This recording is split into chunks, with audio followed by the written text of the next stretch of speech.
for this challenge today. Hope you didn't miss me. Yesterday was the that qualifier event, and I had the best finish I've had yet with the Stompy list. So we're gonna run that back today. Yeah, just let's look over the list at least once before we start here. So yeah, this is kind of been my pet project in Magic for the last month or so. I'm not abandoning the Reclaimer list by any means, but been playing that list for about a year, and so I'm definitely looking to spice it up a little bit.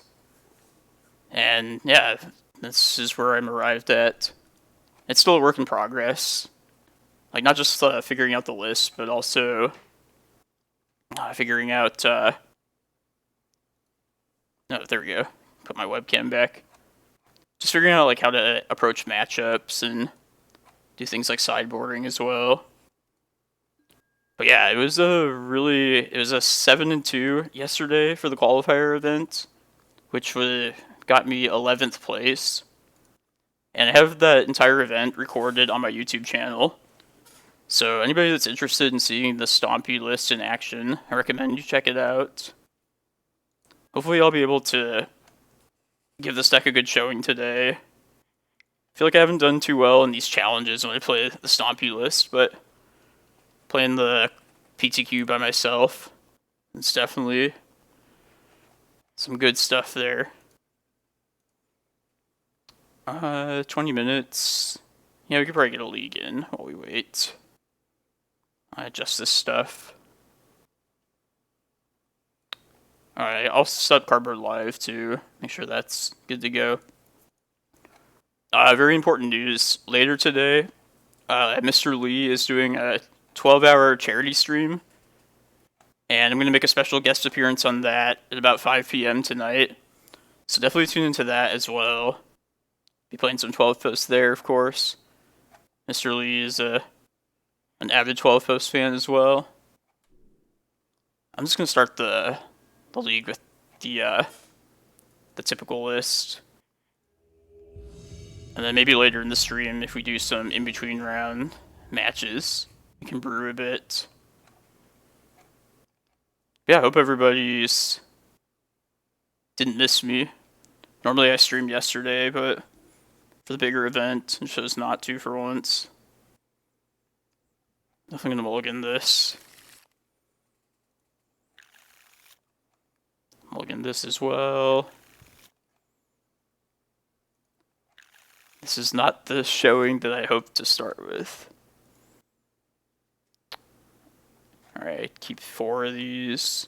Keep Forest, Tomb, Rejuvenator, and Golos. But yeah, I'm loving this list though.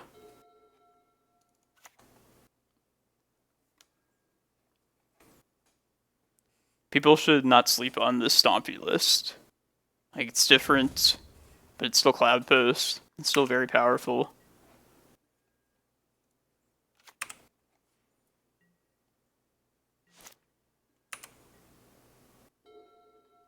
Also, tomorrow, I'm going to be the guest on Fenris Cloud, his Legacy series, as the 12 post pilot, of course.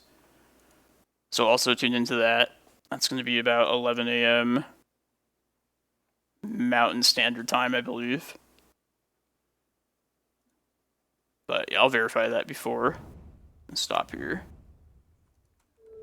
Get Cardboard Live set up if it's not already. Thoughtseize.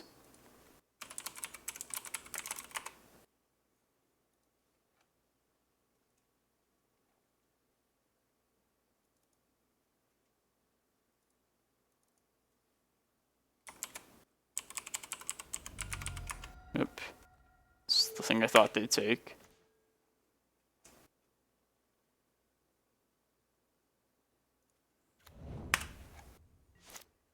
Probably play this Cavern out on Scout. I don't usually name Eldrazi with Caverns. Just because the Thought-Knots are not... Hey, what's up, Jim? How's it going? I feel like I did well enough yesterday that I had to try and run it back at the challenge today. Even though it's like pretty early. Gotta keep playing.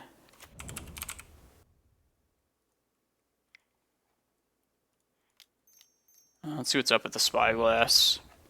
Are you playing in this challenge this morning? Can I afford to not name Wasteland? Probably. Looks like Grixis Control. So I guess I'll say Jace. I could just be like super safe about it though, and just protect myself from Wasteland. Yeah, I'll just do that. Actually, what do they show in hand? Okay. Yeah, I have Taurus too, but like every time I stream, I just put it off to sometime like arbitrarily later. Finally clean my dishes from the week. Usually just let them pile up during the work week and then clean them up on the weekend and have some time.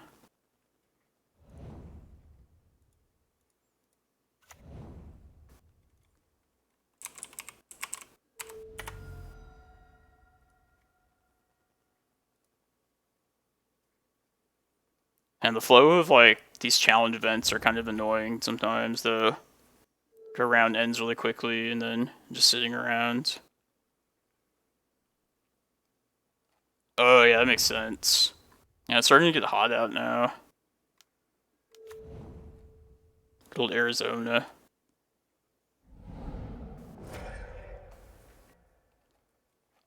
How's it going, Leviathan? Yeah,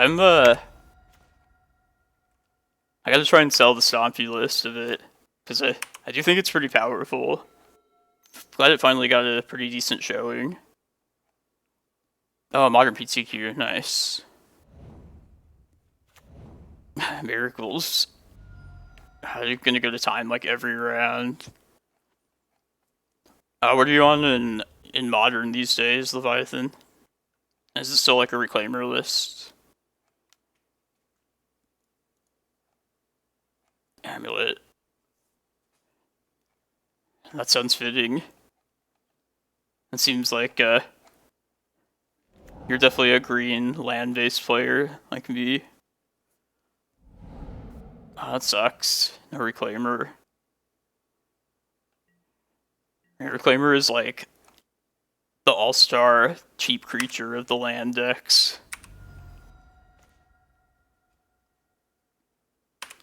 How fast does this kill me? Like half paying attention.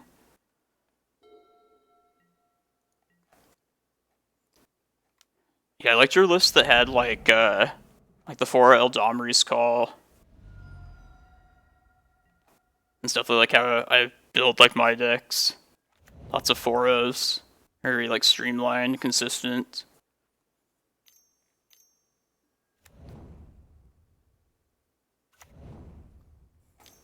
That's so shameful. Dying to the beats of like Baleful Strix and Snapcasters.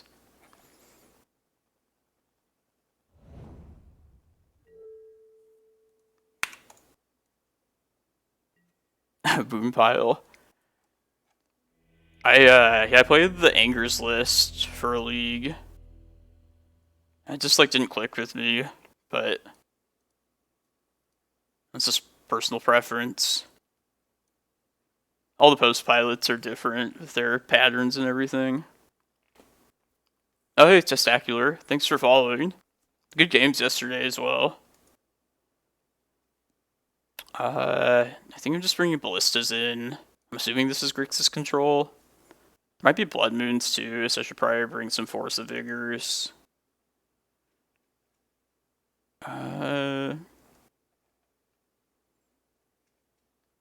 We don't really need Spyglass at this point. Or not all of these.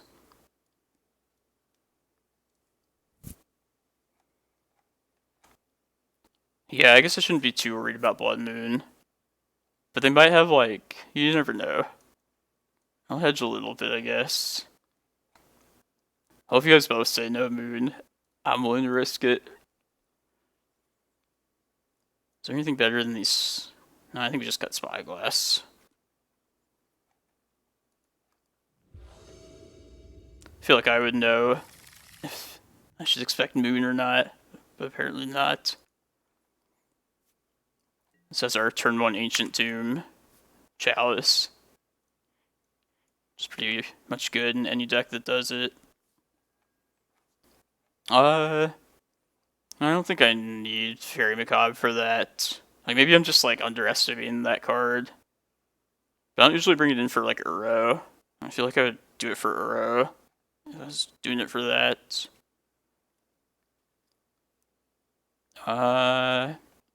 Let's take Golos. No, maybe I just get Cloudpost, get the ramp. I already have the Cavern. No, I'll get Golos. I just need to find one more land.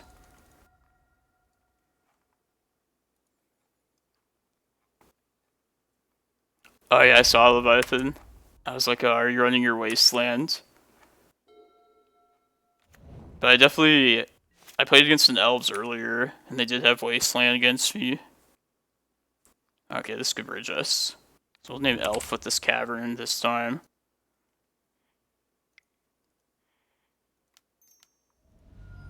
And hopefully we find like another Cavern or Vesuva and set up this Golos. It's Forest, Tomb. I guess I might as well just get Forest. Start working towards this prime time. How's it going, STW?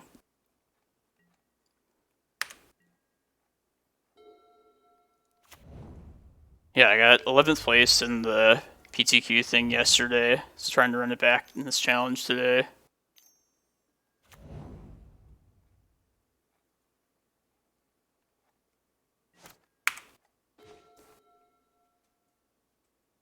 Yeah, let's slam Golos here. It's a shame we didn't find another Cavern, but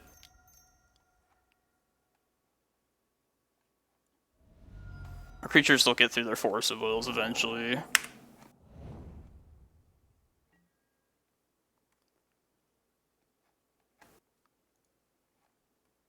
Yeah, 7 and 2. I lost to Grixis Delver and Depths. Which Depths I've always been afraid of with this particular list. Yeah, I think you're right, Joe. I probably should have brought some fairies. This thing's gonna be a pain in the ass. I beat a blue-red Delver. Ooh, here we go. Gotta try and get this done before the challenge starts. Which reminds me, I better check and make sure I signed up for that. Pretty sure I did. Yeah. Let's get Cloudpost.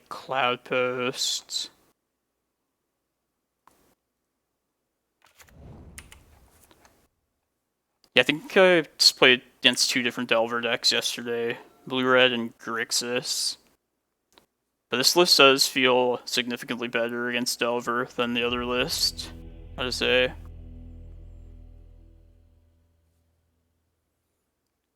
Yeah, I think it was pretty tight towards like the top of the standings. Because there was definitely like some, I think there was like an X2 or 2 that made it to the top 8. Yeah, I lost the 5th round maybe, so I was going pretty strong. And also the second to last round. And so my tiebreakers ended up being pretty good. And I'm going to bring a couple of fairies in. Got the Spyglasses then. I played against 2 elves also, and this list is definitely weaker against elves. This is a good hand. If I'm worried about him, I might actually just play the Cloudpost out this first turn. Is that worth giving up a Chalice? Maybe I should still just Chalice turn 1. But yeah, the entire event, I recorded it and put it on my YouTube channel, so definitely check that out if you're interested in seeing how this deck played out. That was such a good tournament, too. Like, that was the first tournament in a while where I feel like I played, like, on point. Some of these streams, I'm, like, just making all these knucklehead plays. But, yeah, I felt solid all yesterday.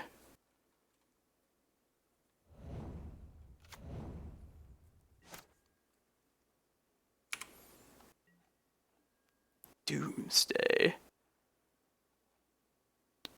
I could Vesuva the Tomb and get the Golos down a turn sooner.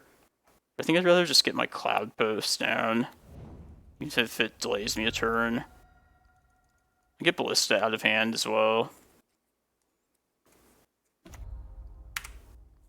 Yeah, it is like very... After you've been streaming for all these events for so long, like I have like the past year, it's pretty relaxing to just not play in front of people. I feel like I do better on my streams or my recordings by myself anyway. No, I think this is like Grixis control.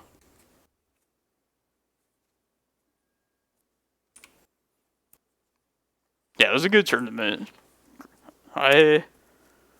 Solid tournament. There's a good variety of matchups. And you really get to see like the depth of like playing this list out. Like there was a couple games where I like switched gears, changed up plans based on how like things were going during a match. 3 Golos. Alright, let's start the beats here.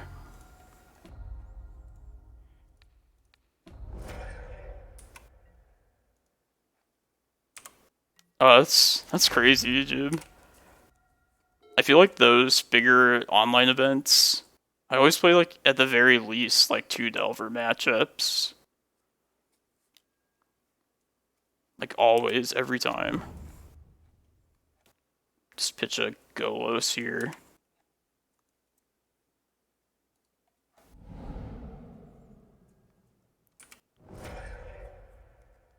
I guess if they surgical, this would be disastrous here. I think it's fine.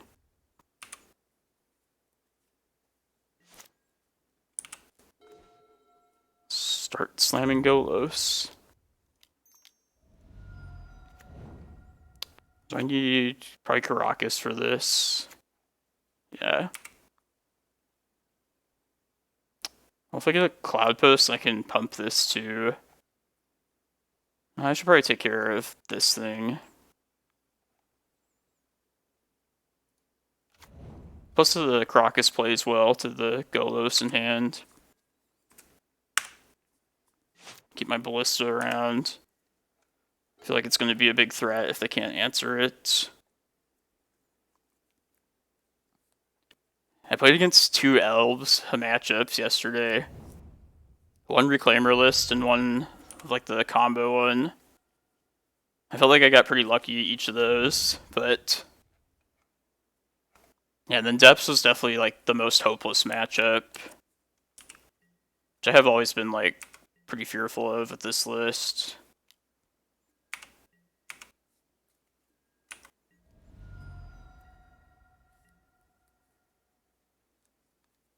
Get your Croxa or whatever its name is. Oh, I know. Oh, they tapped out. That's good. 2 more minutes. Can I finish this in 2 minutes? Yeah, Loam is true. Loam is pretty miserable as well.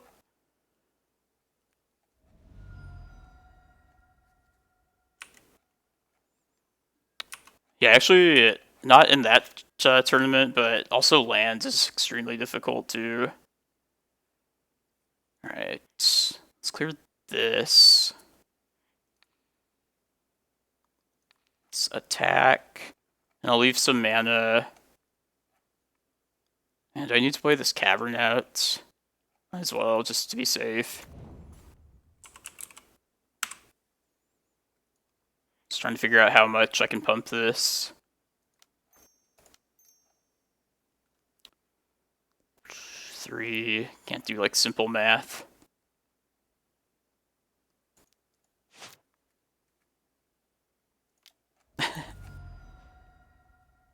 Or this is probably wrong. I'm just trying to get this done fast.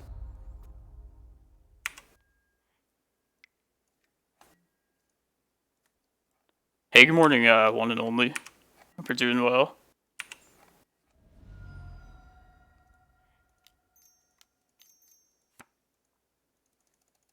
Should probably just get Glimmerpost. Yeah, I probably shouldn't have tapped this tomb. I think this game is close to over. Which is important because the challenge starts. No, thank you. Thank you, yeah. Great tournament yesterday. Definitely check the YouTube channel out for this exact list. That's why I'm running it back today for this challenge. At least Triumph. It's annoying. Alright, let's ping this. And I'm going to keep Golos. Might get punished here if they can answer this too. Actually, maybe this Ballista is just better at this point. Yeah, that's like a threat here.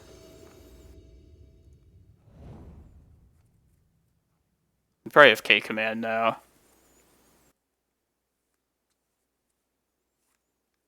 But yeah, this Ballista is lethal if I get to swing with it again.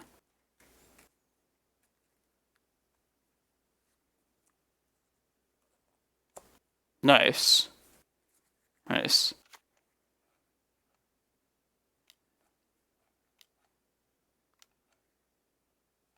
Just Crocs a guy, probably. A Jace, okay.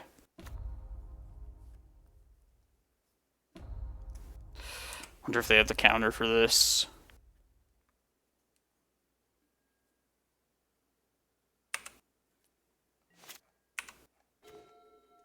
Oh, perfect.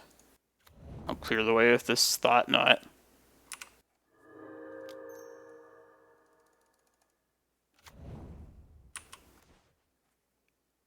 Get rid of this thing once and for all. Alright, on to the challenge. Here's the main event, everyone. So, yeah, we're on the play here. Yeah, I'm gonna try it. It ramps, it's all colorless. These are the kind of hands you risk with this list. Oh, you're right, Jim. Yeah, I could have known that they had no force. Thought not just a little extra insurance.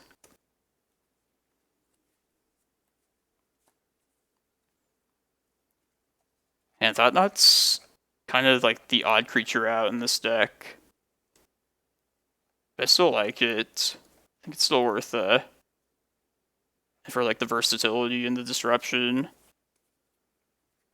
It's weird having a Thought Seize on a colorless creature. It's not something you like see every day.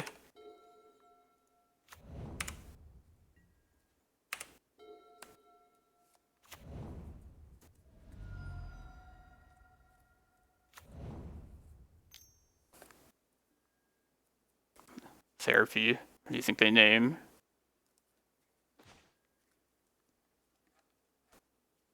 Bloodcast? Oh, they named themselves.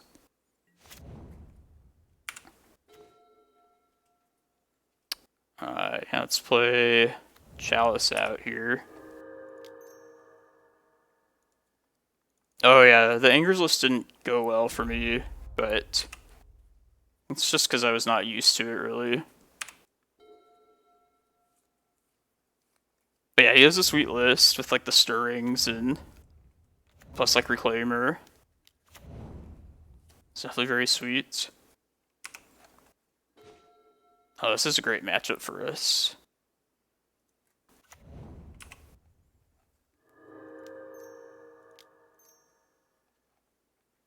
It's hiding in the hand. Catacombs.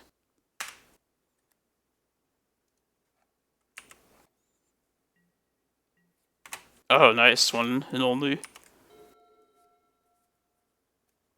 Definitely test out these ideas. Or yeah, just let me see it and I can maybe do it on the stream.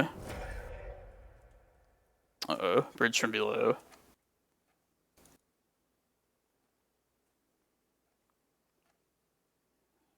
Luckily, we are back on Kozilek Butcher of Truth.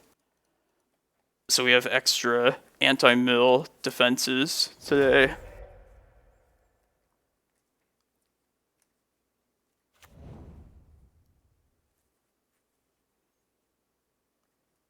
No, we're good, Jib. They can't mill us. I guess they could, we don't have access to our Glacial Chasm the way the other list does. So I guess if they get all their Vengevines out, definitely lose then. Yeah, I might be dead now. This is definitely, one of the worst, one of the types of matchups that gets worse compared to the Reclaimer version. Just once they find a, Hogak, I guess they're going infinite. There's all 4 Vengevines.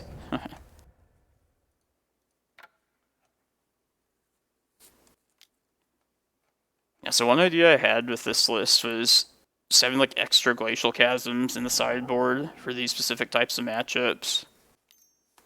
Just to find them easier off of like Once Upon a Times and Rejuvenators. Because we don't have like the pinpoint accuracy of Reclaimer to help us there. So maybe just like having redundant copies would be worth it. I'll let them figure it out. And if we draw Golos, we could survive.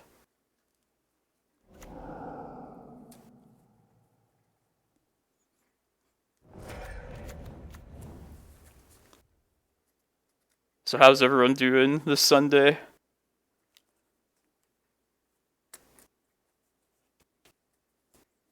Anybody else play in the event yesterday?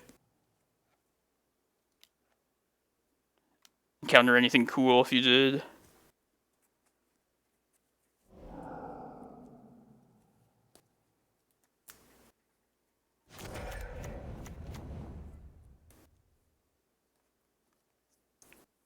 Probably just gonna block one of these Vengevines with the Thought-Knot. Like at this point, it's just more valuable to save the 4 points of damage if we do draw our Glacial Chasm. Or our beans to Glacial Chasm. There's Butcher of Truth.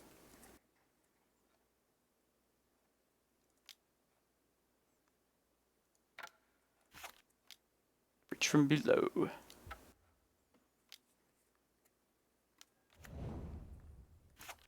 This card was legal in Modern for a while, right? And then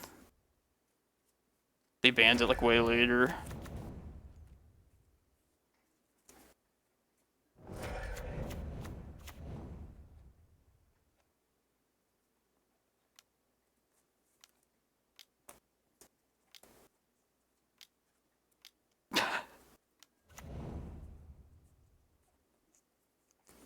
Let's think about sideboarding.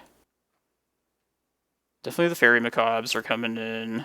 Alright, let's see if we draw something that helps us. No.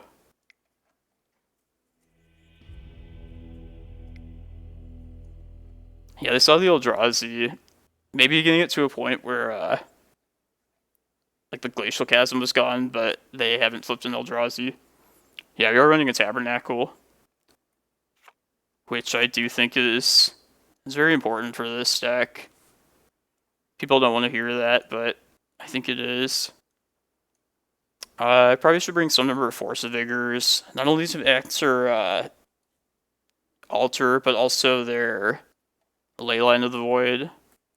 Since they saw the Eldrazi trigger, they'll likely bring that in. These... I could even see us bringing Mindbreak Traps, but I think that's too much at that point. So Spyglass is pretty much answered by the same thing as Force, which would only be like the altar. I feel like I side out Thought-Knot in most situations, especially like in really fast matchups like this.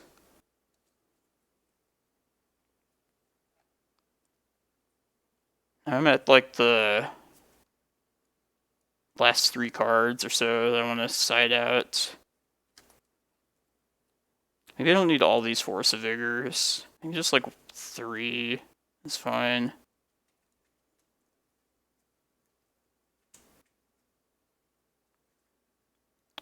Let me trim down to prime time. I feel like Golos is more likely to get us to our Glacial Chasm. But yeah, I still need enough green cards to supply the Force of Vigors.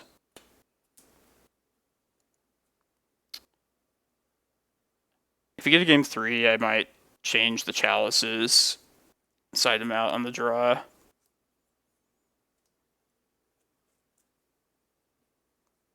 Oh yeah, I remember that now. I feel like looting was the thing that people were like disappointed about. It's like the engine card, the enabler.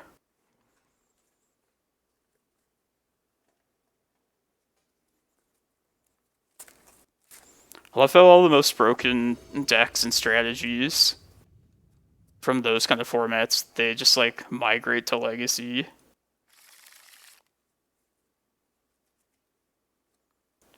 You keep this off of like Tabernacle pretty much alone. Ballista's also good. I mean, you'll have to find a land off this once upon a time, but it's pretty likely.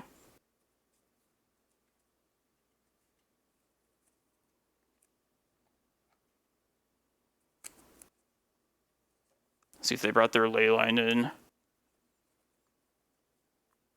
feel like I haven't really played against Hogak since the bans. This is the first time I've seen it.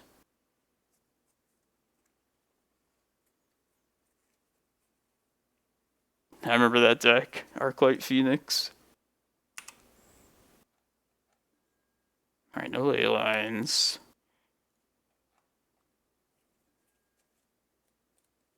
Vesuva.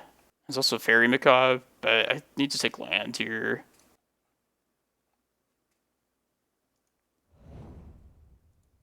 Alright, we'll name Giant with this. Start building our green sources.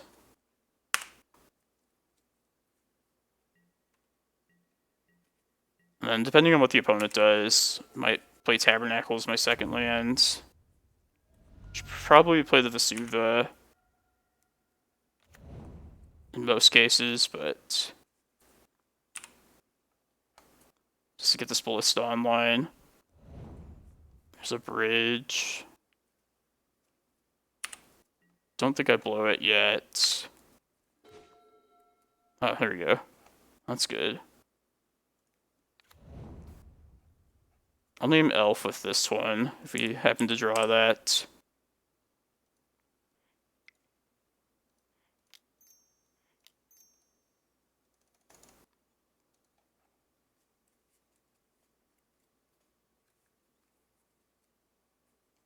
Now we just have Bridge from Below removal on demand.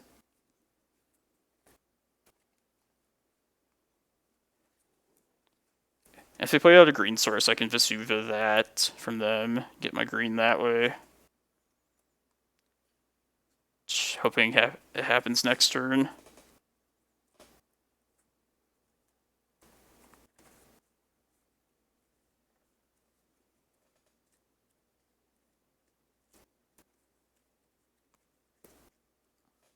So yeah, this list is definitely weaker in all the Glacial Chasm matchups, like Elves, Dredge, and Hogak. But luckily, I feel like Ballista is pretty effective in all those matchups. Just holding them off of like developing a critical mass of creatures, or in like this deck in Dredge's case, being able to remove Bridge. That's kind of the the game plan against those kind of decks. 2 bridges.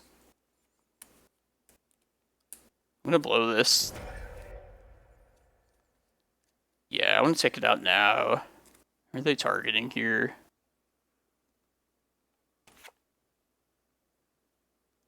I guess they choose it on resolution. Well, I don't want this to happen regardless, so...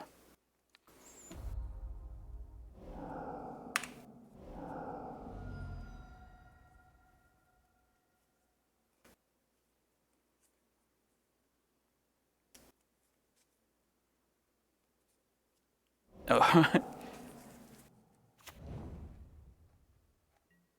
It's, I feel like Moto is all... What's the word I'm looking for? It's hard to follow. Oh, the orange arrow.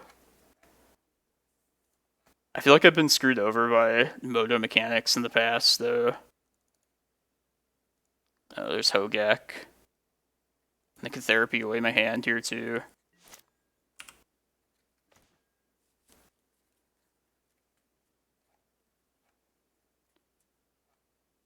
Is it time for Tabernacle?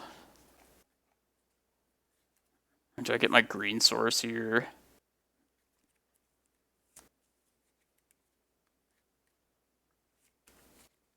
It might be worth Tabernacle just to delay this.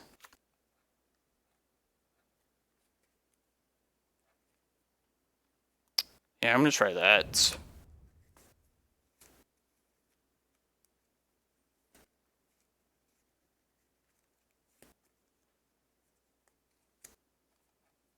Need Karakas to answer this.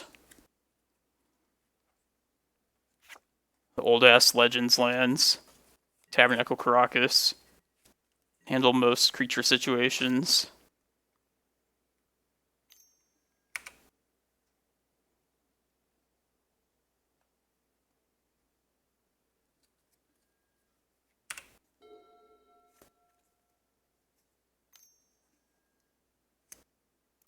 Alright, there's their second black source, so it's unfortunate.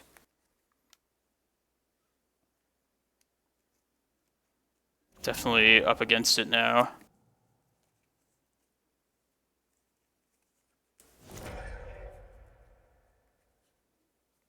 There's a bridge from below, too. Ish.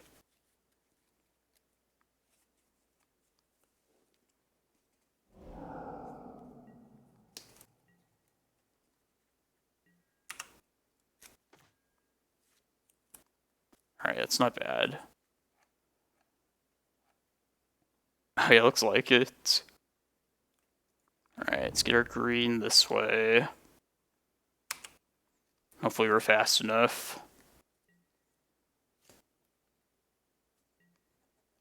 That seems like some mistake I would make. Just like in a frenzy, trying to do stuff quickly. Get rid of like my most important cards.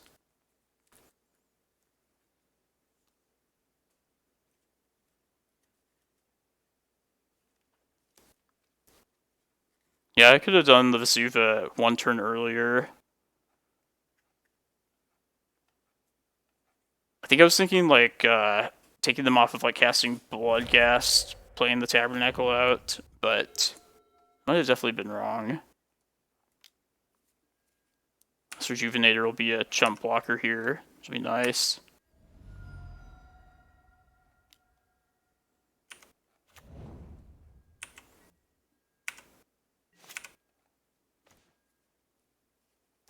Don't really need that. Let's try and find a Ancient Tomb here, I think would be the best. I don't think this... Oh, it does. Yeah, right. So you're helpful, chat. Telling me things like trample. Or we don't even have like guaranteed mana now, so... Alright. Let's just not die. Hopefully you draw a 5th mana source next turn.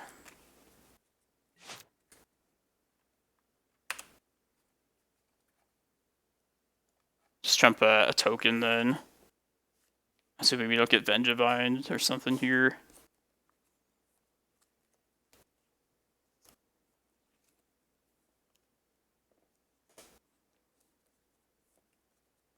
This will also clear that bridge from below, losing this Rejuvenator.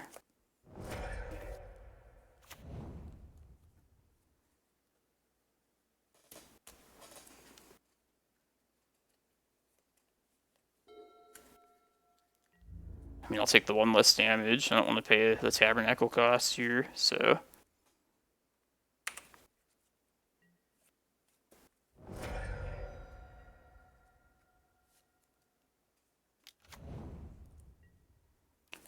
Alright, this is it. Alright. I think we're just forced into Glacial Chasm here, so...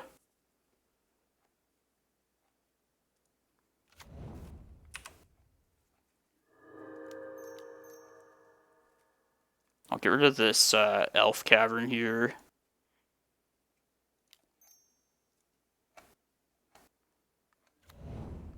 Yeah, that's the best possible land, for sure.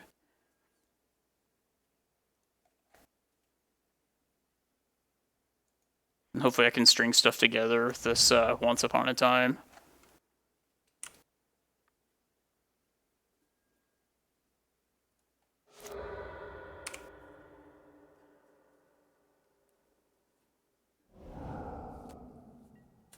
Oh, Force of Vigor. Oh, it wasn't super important. It would have been nice to have around, but... Oh yeah, and Assassin's Trophy, that's one of the reasons to get Tabernacle out ASAP in these kind of matchups. Like this and Elves. Try and take them off that. Or at least not let them have an army at the same time. Like if they do it here, we're just dead, but... Can't play around everything.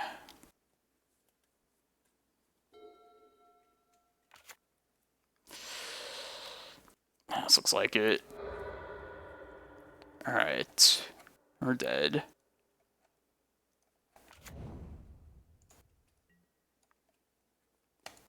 Let's just fire this off. GG's. It's not following the pattern of yesterday.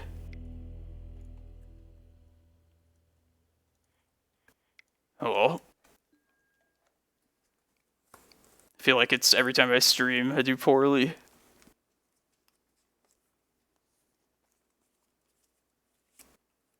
Yeah,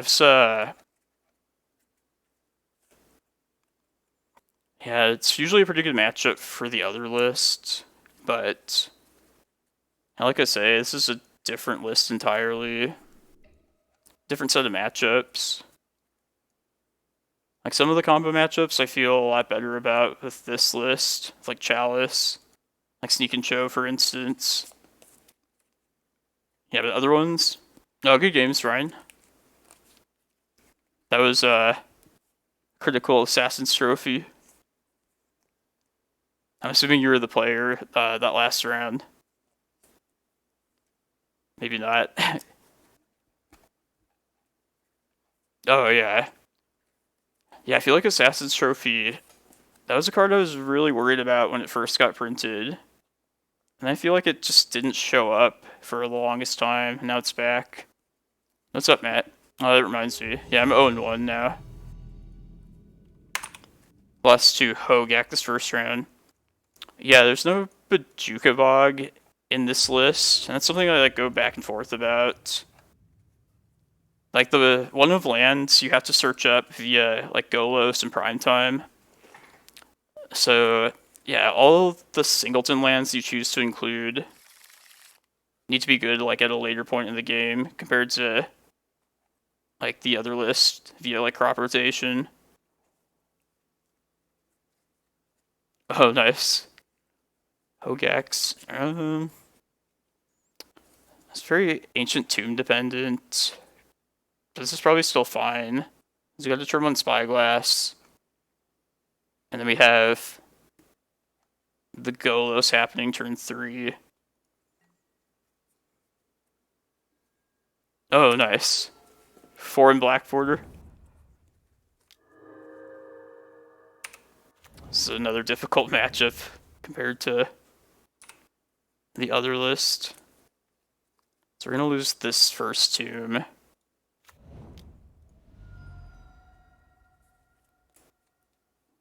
Oh, nice. I do like the 4 and white borders that I've seen. I feel like they're not too often you see them, actually. I'm still going to name Wasteland with this first one. That's more crippling than Ghost Quarter. I might consider naming Thespian Stage with the second Spyglass, though. Stop their ability to win. Yeah, any deck involving Dark Depths, I feel like, is a lot worse than the other list.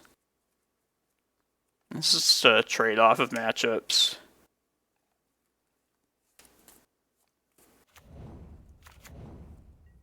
Although I do feel better about, like, the Delver matchup for sure.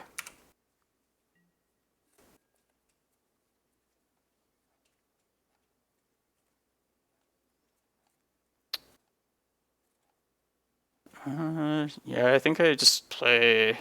I should probably get the Spyglass out and hopefully not die. I'll still get a forest out of it. I don't know if it's worth waiting an extra turn, though, to do that. I have crop rotation, so I should just do it now. I think I have to.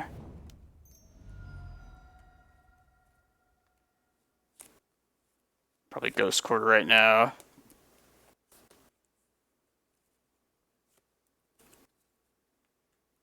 Yeah, they are going to search up Blast Zones, sure. Yeah, our needles are always so taxed against lands these days. I think I need to force them into Blast Zone still at this point. Just because I can't afford to get Dark Depths. Yeah, crop, field. Yeah, I'm going to say stage, just because I have to.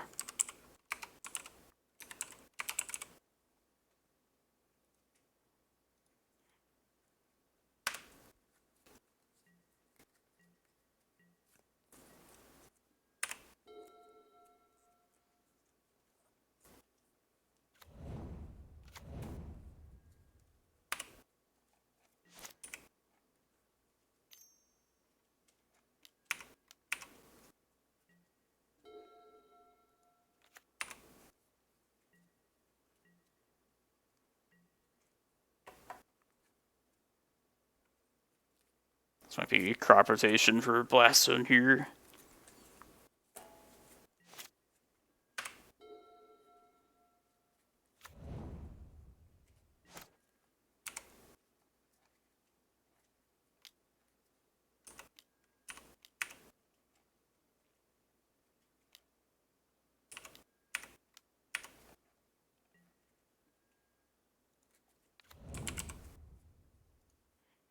Yeah, I need like a window to cast this.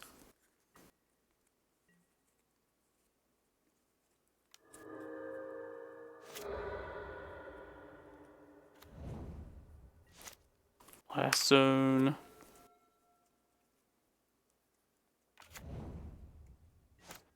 It's the Wasteland.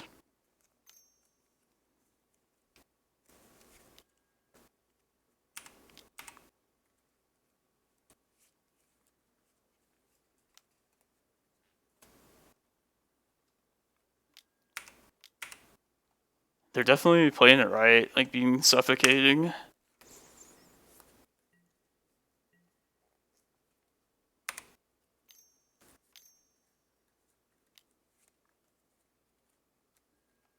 Alright, I'll skip to that. So we can start getting wastelanded. Needed a land that draw. So against red green lands, I really like Force of Vigor a lot. just them being dependent on like Mox Diamond Exploration and Valakut Exploration. All good hits. Oh yeah, that's fair. I know a lot of people love lands. But yeah, it's definitely, matchup-wise, not the thing I want to see in most cases. Honestly, like, not having crop rotation is definitely like the biggest weakness of this list. Because with crop rotation, lands is actually like pretty winnable.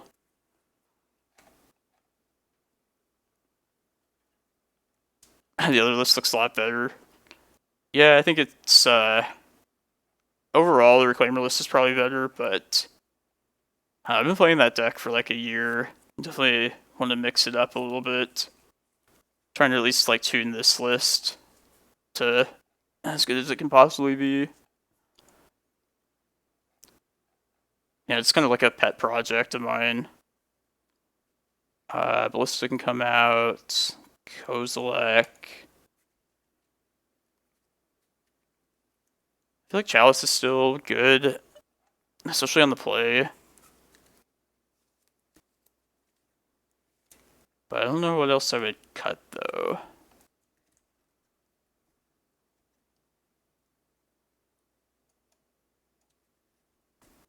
Like, on the draw, I would definitely remove a couple Chalices, I feel. But I guess this is, like, already answering Loam, and then... Yeah, I'm gonna cut Chalices. That might be wrong.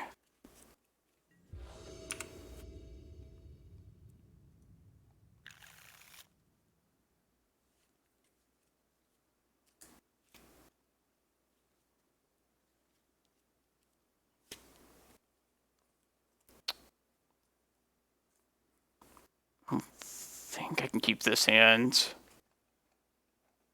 It doesn't have either of these turn 1, which is 1 knock against this hand. It also doesn't have the mana on hand for the payoff. So I think I'm looking for like either a hand with like Force of Vigor to potentially blow them out, or something like fast. Yeah, I think we mull this.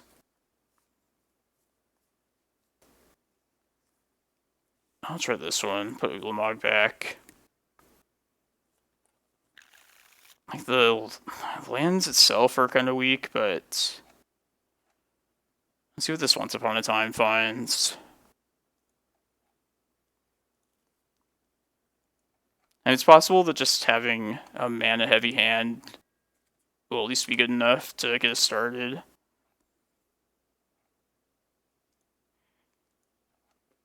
Oh, it's fine. No, it just depends on what you're expecting to play against, and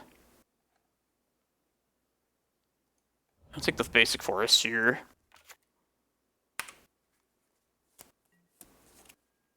But yeah, this like particular matchup is much worse. Definitely missed having crop rotation here. It's a wasteland. That's not looking good. Slow him here. I'll definitely hit that.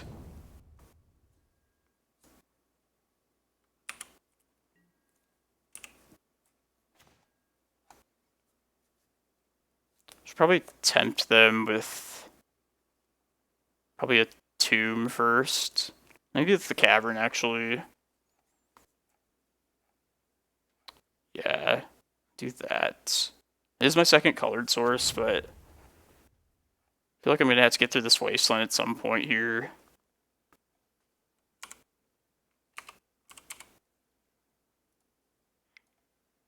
Just do this now. Let's do my Once Upon a Time, I guess. Oh, what's up, Aiden? Yeah, I think once things get settled again, like you said, slowing down, I think it benefited a lot from Snoko being so prevalent in the format, the previous list. So once things are just like more narrowed down and can know what to expect, I feel like the list can be like tuned better, more surgical. Tireless Tracker.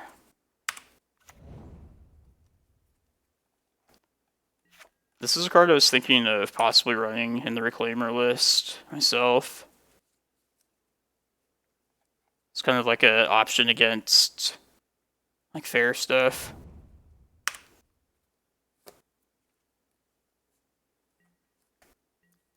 Yeah, you're probably right. Delver. Especially like the blue-red Delver. I feel like it's pretty fast.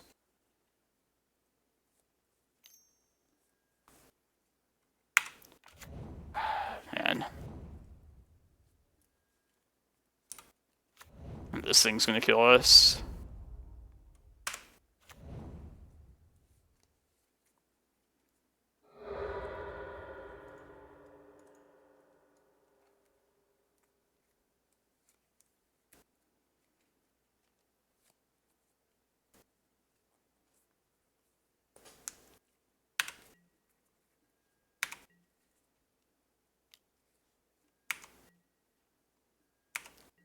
Definitely have this fairy at the ready if I need to stop like Loam.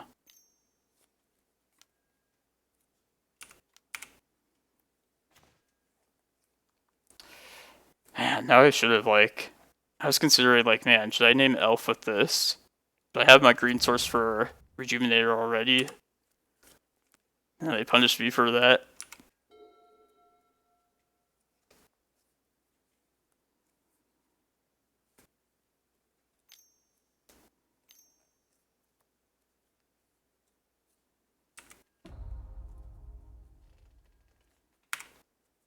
Yeah, it's possible. They tap Cloudpost.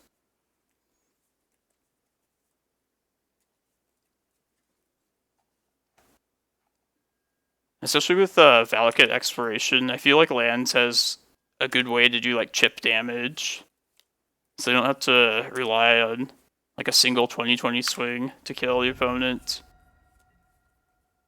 Like a lot better than Punishing Fire was. Yeah, this deck got very solid over time. And it's really not even like that graveyard dependent anymore. Not the way it used to be, at least.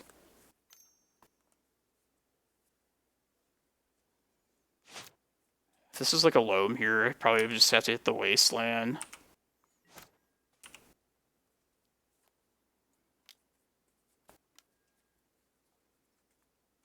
Okay, hit Cloudpost here.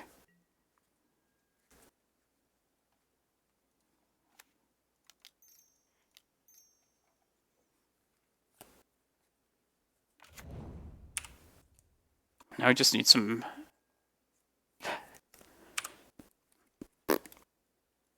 That sucks. Happens a surprising amount of times. Somebody calculated it on stream. It's like 96% chance to hit a land. Yeah, you're the one, Bladewing. It sounds like the Moto math to me. Now we're gonna get Wastelanded.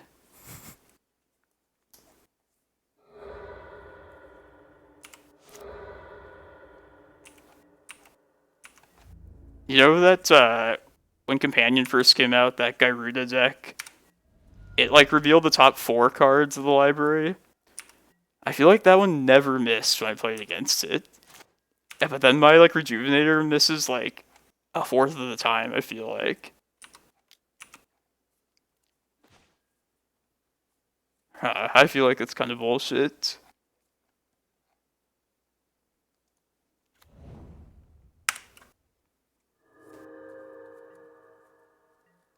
Hit this Exploration and Mox Diamond on their upkeep.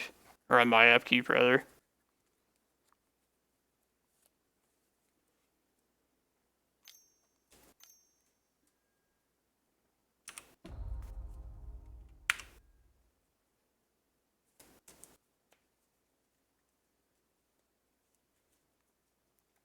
Where's this challenge at here? Okay, it's almost up.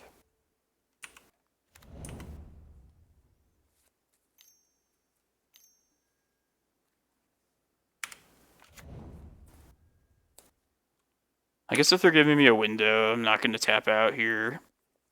Guess I draw like prime time. I could always do it on their turn.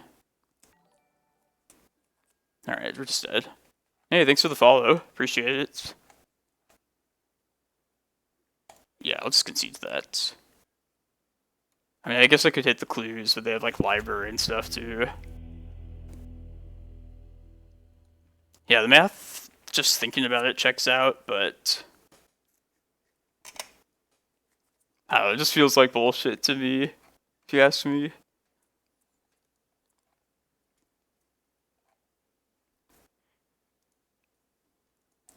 So yeah, this list is definitely like a work in progress. I'm convinced that I want the 4 Cavern of Souls. So I think that's a very powerful effect to be able to get from your lands. But it's possible that maybe that we don't want that, and we just want to add more like basic forests and have a more resilient mana base that way. Yeah, one thing I was thinking of trying, one alternative. Oh yeah, it's probability statistics. Like when your opponent mulligans to like 4 and then they win. That's some bullshit. So yeah, say if we run more like basic forest, that would open up like options to try. I was thinking like a couple Green Sun Zeniths, maybe like a small Green Sun package. Let's see, Thought-Knots are kind of like the flex spots, I would say. So I was thinking like cut 2 of those, cut this Ballista.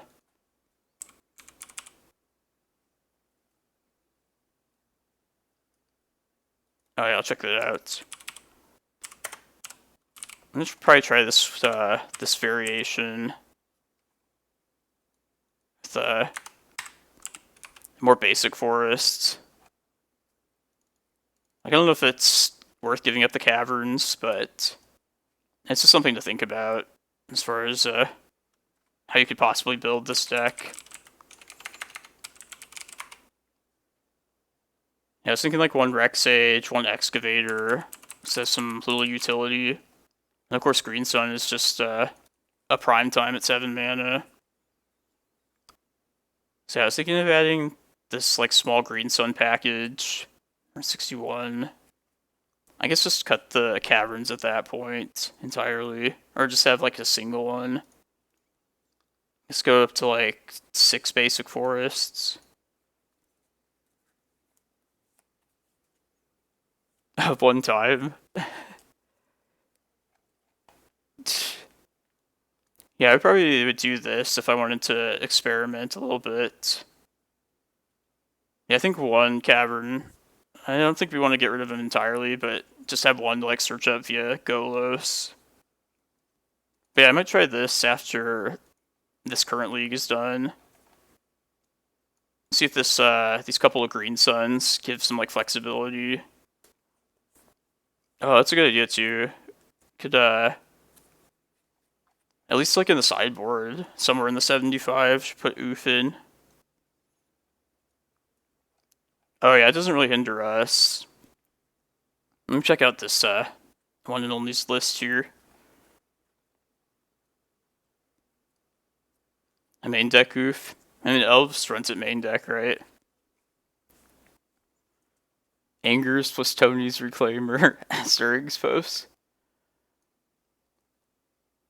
Yeah, it's that's another direction could choose to test out this deck. It's like a hybrid. Because I feel like the Angers list was already like a mixture. Nice. Yeah, like I'm in love with Green Sun Zenith, personally. That's a card I've wanted to before the Reclaimer list. That was a card that I wanted to build a post deck around. But up until Reclaimer got printed, I felt like it wasn't like I couldn't justify running it. But I mean, that's just like my personal preference with how I'd build like a green post list. Yeah, I like it. I have the World Tree. We should try that out too. Probably try that in, Oh, yeah. There's no Once Upon a Time.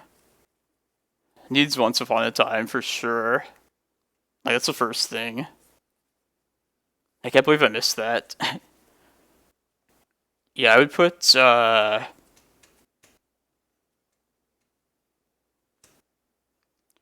I feel like Golos in prime time, it's generally you have to like choose one of those two directions. Like Angers is more on the Golos plan with the stirrings. But yeah, we can tune it up. Definitely. I like it. Oh, Basuda. It's Red Stompy. It's gonna be rough.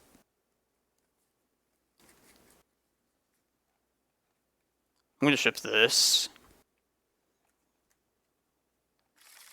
I mean, the only relevant thing this actually does is Spyglass.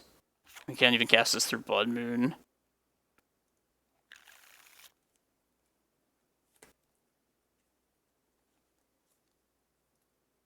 This is not good either, but it might just be better to just try and attempt to ramp here. Maybe we dodge like a moon effect. I think that's like the best bet. Yeah, I'm gonna put back Chalice. That's what I was thinking too, but World Tree does give you the mana to use like immediately if you like search that land in particular up. It might be worth like testing at least. Oh, nice, Jim. Yeah, do it before it gets too hot.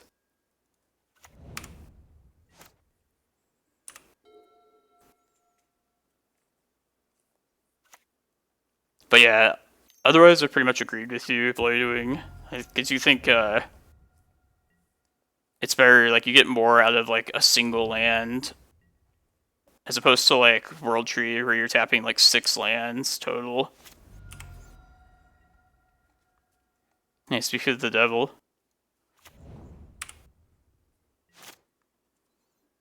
We're just going for this Kozilek. There's no other way. I have to read some cards here. I feel like we're just gonna die to this.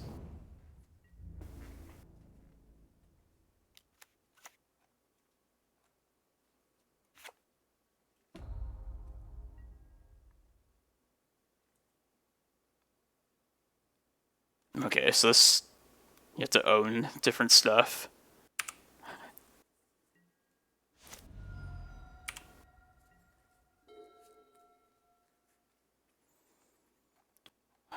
Alright.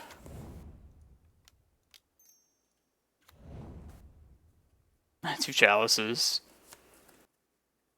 I think we just named Chandra here. I don't remember if they run Karn still, but I do think Chandra is pretty certain to be in there.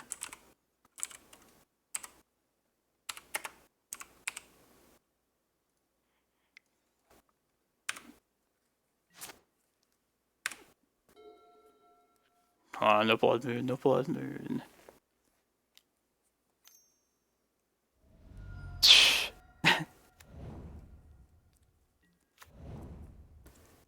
One turn. It was a noble plan, but...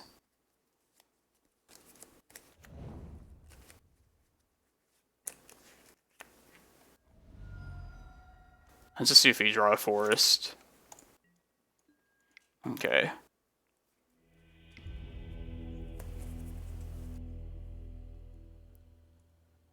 Ballistas and forces.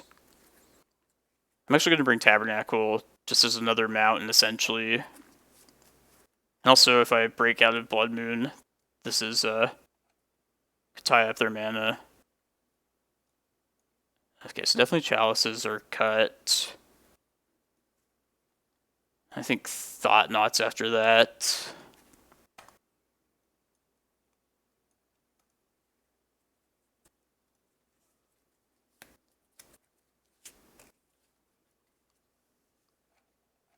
Yeah, I feel like I cut Thought-Knot Seer pretty often, other than like certain like combo matchups.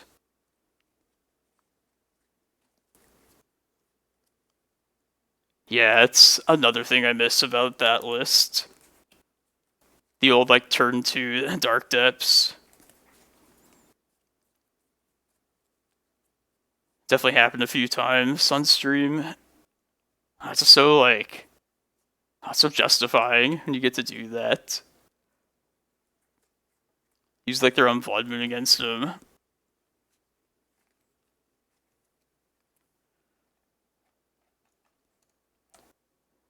Yeah, I was thinking like if there was some possible way for this list to have like some sort of like transformational sideboard. Could we like transition into like a depth deck? Is that just like completely stupid or? I mean, I feel like if there was ever a place for it, it'd be like this list.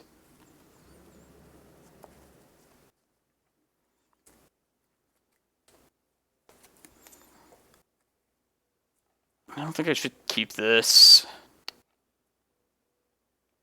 Plenty of mana, but we're a green card away from answering Blood Moon. No, I can do better.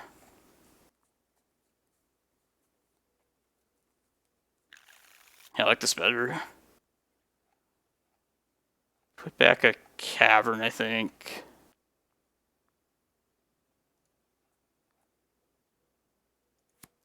You have cards that can be played. And then I'm going to just use the Once Upon a Time. Hopefully we find a Cloudpost, but also accept an Ancient Tomb. And then my like last preference of land would be a basic forest.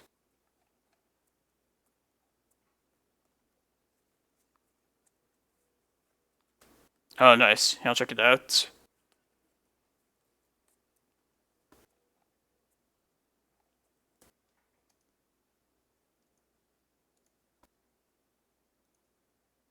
Yeah, I feel like in the event yesterday, I did not get color screwed via these caverns.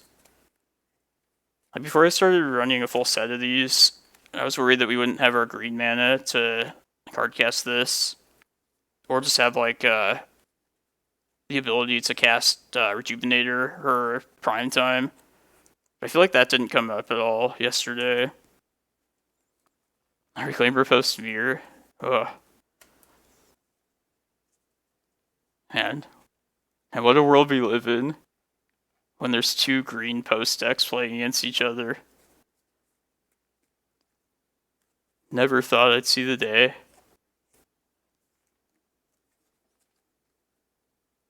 I did play against like a Stompy post smear at 1.2 even. I was like, what the fuck? I wasn't aware like anybody else like even like knew about this deck. Alright, they kept 6. Alright, there's our Cloudpost. Yeah, I want the ramping here of Cloudpost. There's also a Rejuvenator, which happens quickly, but no, I think I like the just turn 3 Golos. And I feel like just getting the land plays better if they Blood Moon even. Yeah.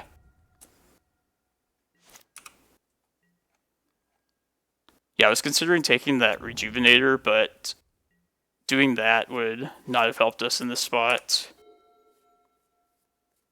Whereas like this, at least we can get a few more mountains in play and get our Golos down.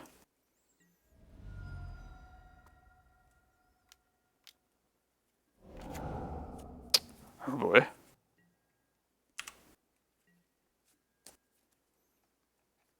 We're definitely getting screwed over by no green right now, that's for sure. This is my Force of Vigor green card.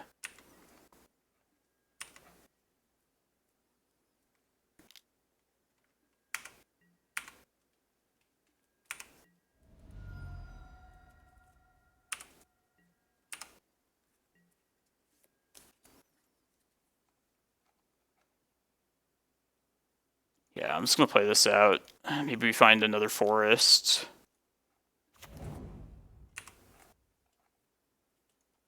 Useless Vesuva. This Golos is happening.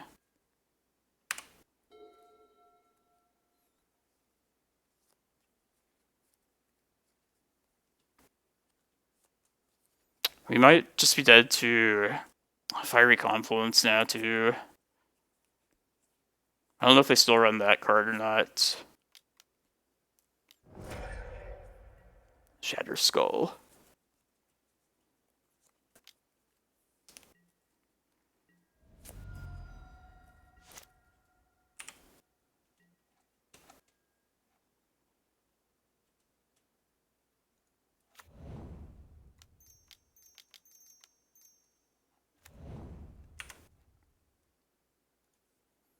Let's get a basic forest. Most relevant thing. Let's see if we're alive still.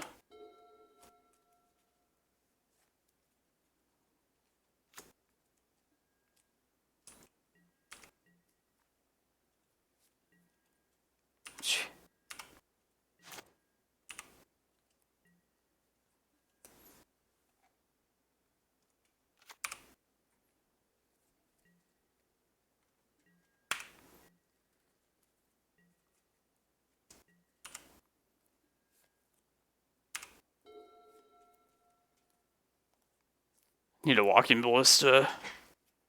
Find one of those. Yeah, my forests and mountains. This might be a braid. Should be bad news. I'm just dead now. Gains haste. I think I got one more turn now.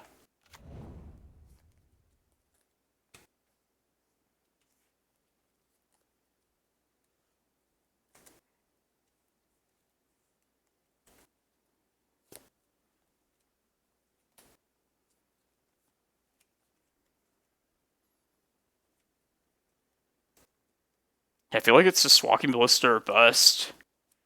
Even if I get like prime time, that's not going to do too much for me when my lands don't do anything.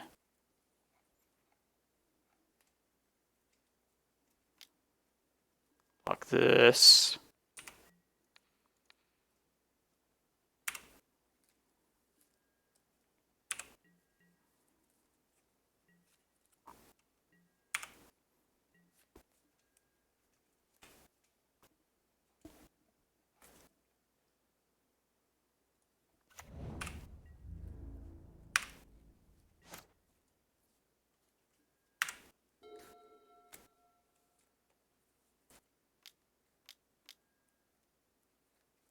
I think that's the last damage then.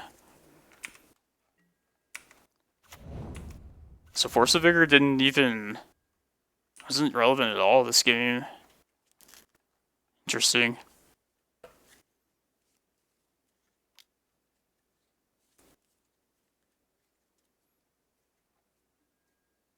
I don't think this works out this way, but what if like you just killed this Magus? And it like brought our Chasm back? It'd be pretty awesome. But I guess we let's just go to the life total at the same time. Oh, that kind of sucks.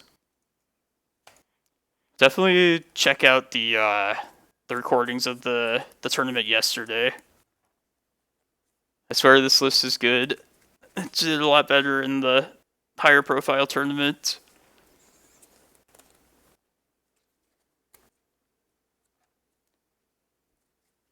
Yeah, it's kind of nice to not stream every once in a while. But I do like to stream for you guys, so try and show you my brewing, how it goes with this.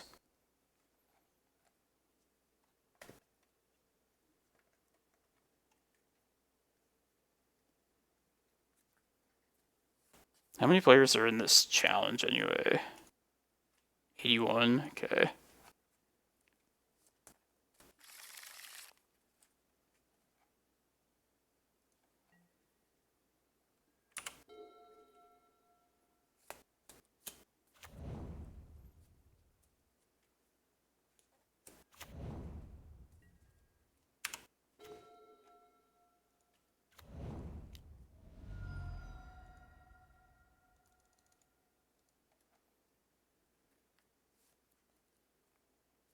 Root Maze. That'd be pretty sweet. I just still think Amulet of Vigor is like worth it. It gives you like an initial boost of everything that comes in tapped, but that's only like the first turn something comes in.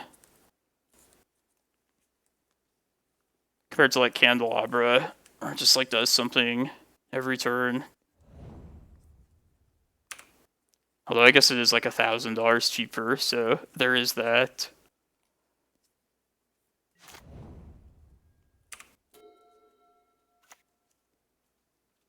So, I have no idea actually. Let's just slam this Thought-Knot. I could aim. No, let's get the Rejuvenator down. Maybe find another Cavern.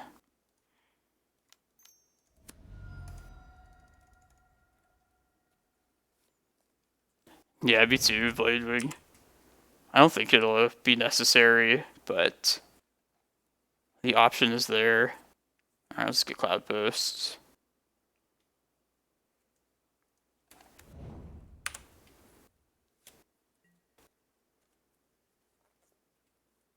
I don't even know what we're up against. Like, at first I was thinking some sort of, like, Bomberman type deck, but Brainstorm, Fetch Lands.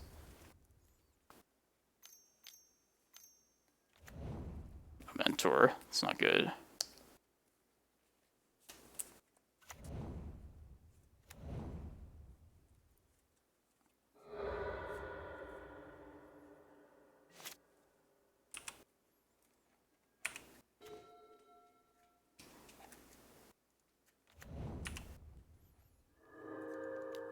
Getting punished for not taking that forest.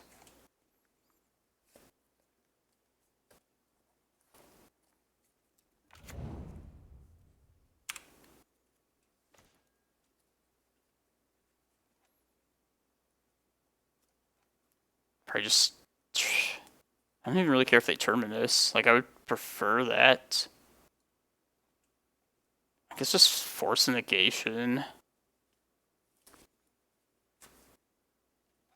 Yeah, they can Terminus if they want. And everything else is answered by Chalice.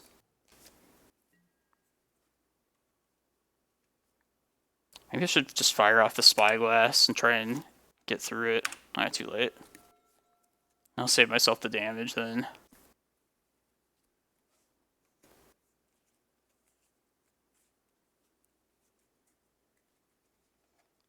Somebody linked me on my Twitter to this like 12-post Bomberman deck.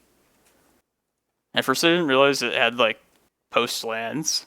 But after I saw that, I figured, yeah, it might actually be worth trying that out on stream.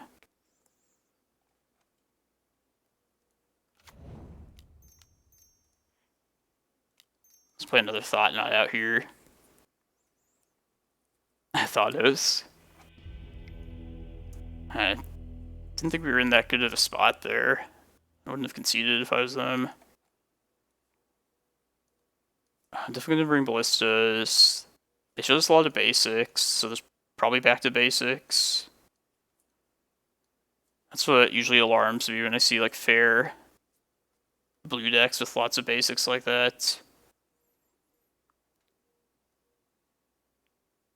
I think we can safely cut the Spyglasses, but I could be wrong about that. They really would only answer like Jaces at that point. Oh, Roadbreaker is not a bad idea. Oh, you don't like my new Spyglasses? Once I found those were out, I just like got them immediately. And my Chalices. Old frame artifacts. I love them so much. Browntown. Yeah, it's so old school though. Maybe I'll just do 2 Force of Vigors. Just keep all the Thought-Knots. Yeah, I love the, especially the artifacts. I feel like the old frame looked good with those. Especially like the, yeah, like these kind of remakes, like the Crucible of Worlds one. That's one of my favorite, like, judge promos. Yeah, Thoughtseize. I wonder how much that is now. This is Pot Show. I think it shows the different sets. Foil. Time Spiral Remastered, 335. Oh, it's Ponder.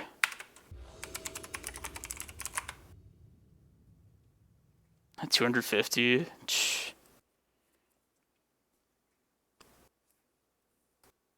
Yeah, I guess I would expect that. Yeah, $400. Jesus.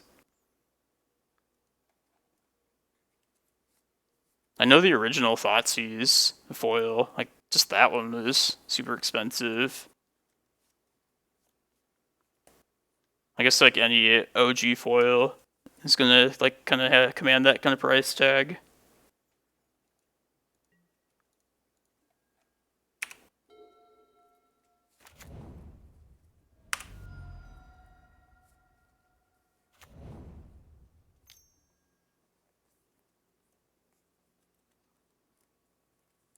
I'd like to find a threat off this Once Upon a Time. A Golos. Probably be the best.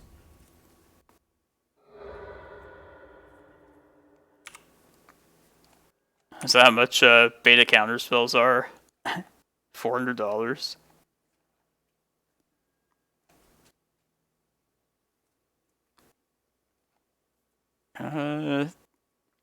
Primetime's the better payoff. Thought-Knot's pretty good disruption against them, though.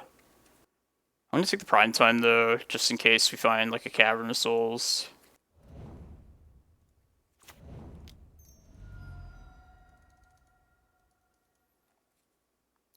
Yeah, you might have been right. It's just better to Seer. I feel like Primetime just breaks the game wide open, though.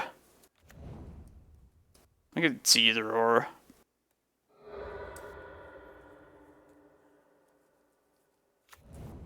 Yeah, I eventually started buying foil cards for only this deck, really.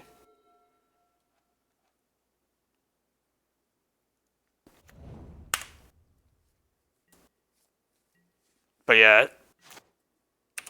I understand people not liking foils. They're pretty stupid.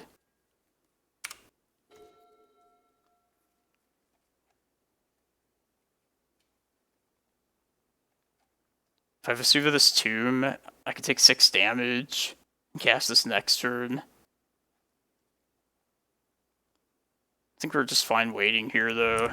And possibly find a cavern the next couple turns.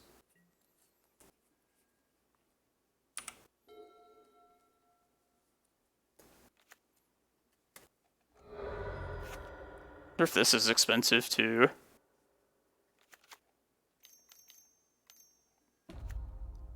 Uh-oh. This guy.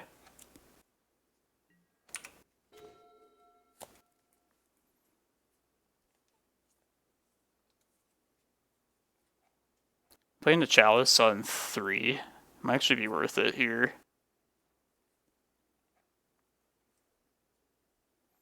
We could also just start copying these tombs and play out the Kozilek later as well.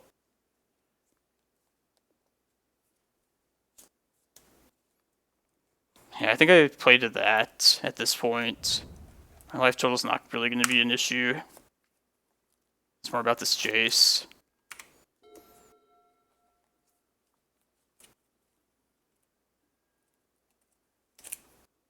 Playing that Vesuva prevented me from playing the Chalice out on 3. But yeah, maybe that's not worth doing. It's not worth the damage, possibly.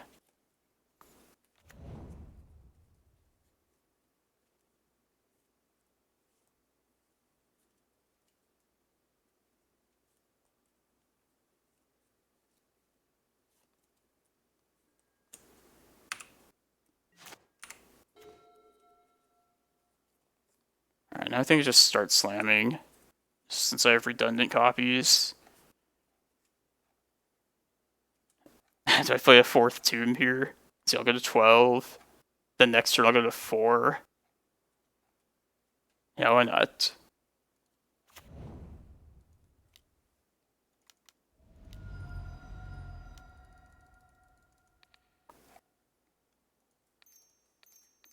Yeah, I think I got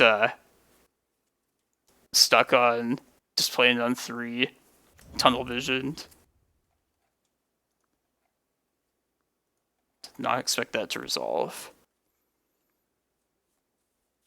Let's just get Cloudpost, Cavern, and play out the other prime time.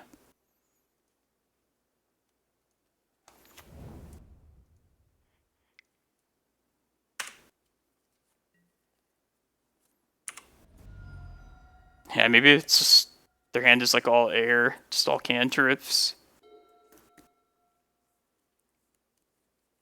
And these blue opponents, that's all they want to do, just draw cards.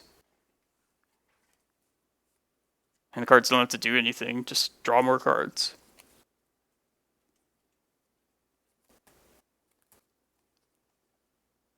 Jace has rightfully taken his throne as the best planeswalker again.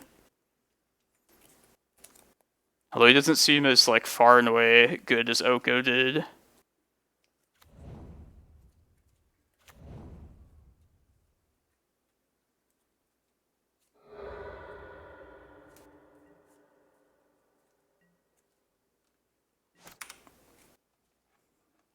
That's true, N6 was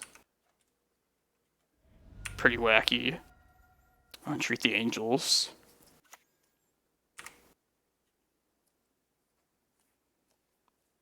Do not fear this entreat though.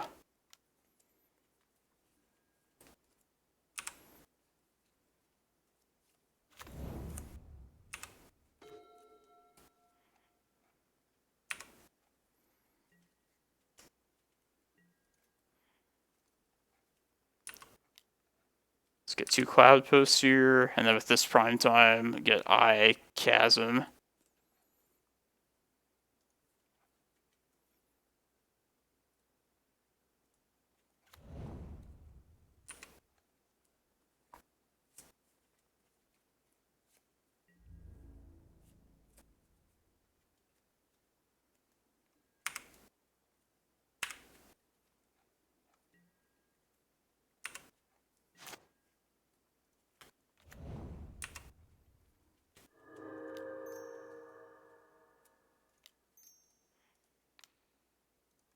Now we should be good.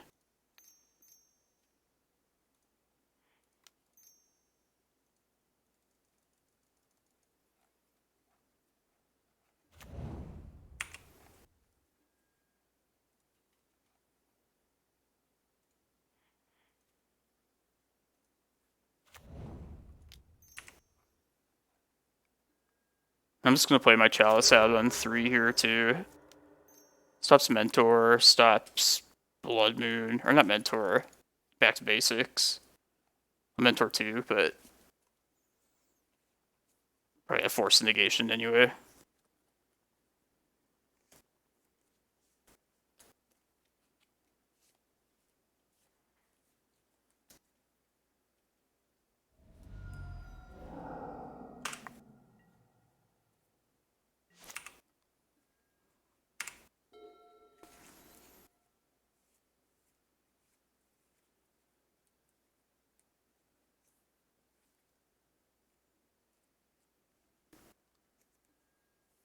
I mean, we have 20 mana. If we're willing to take 6 Ancient Tomb damage. Which, if they Swords this prime time, seems pretty likely. Or no, we have Chalice to cover that. Alright. We're probably fine. I think just Jace. Alright, there's their Chalice answer.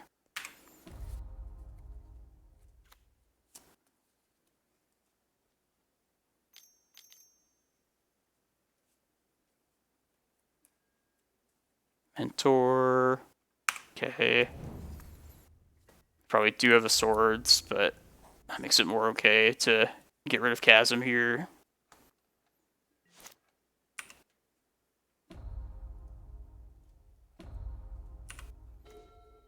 Especially that. Probably have it here.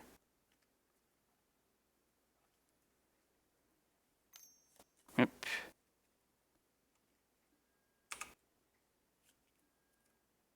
I mean, we don't have the Karakas to go infinite just yet, but I have a shitload of Eldrazi.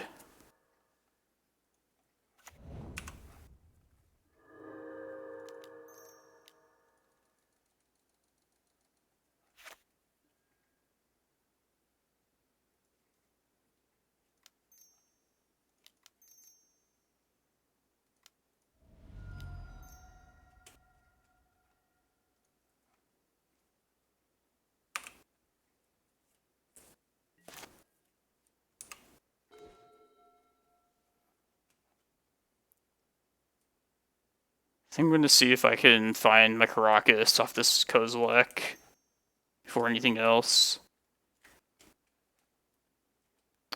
I was trying to think how I best want to tap. I'll just take a 2 damage.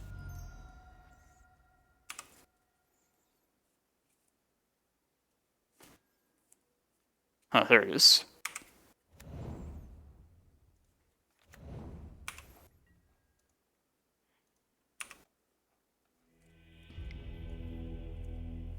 And don't worry about entreat. We have a bigger flyer. Losing so early in the round sucks. And you just are stuck in between rounds like this. So let's decide where we want to try out next as far as the Stompy list goes. Yeah. Yeah. Just Karakas concede. Love that feeling. It's the Time Vault key of the Legacy era.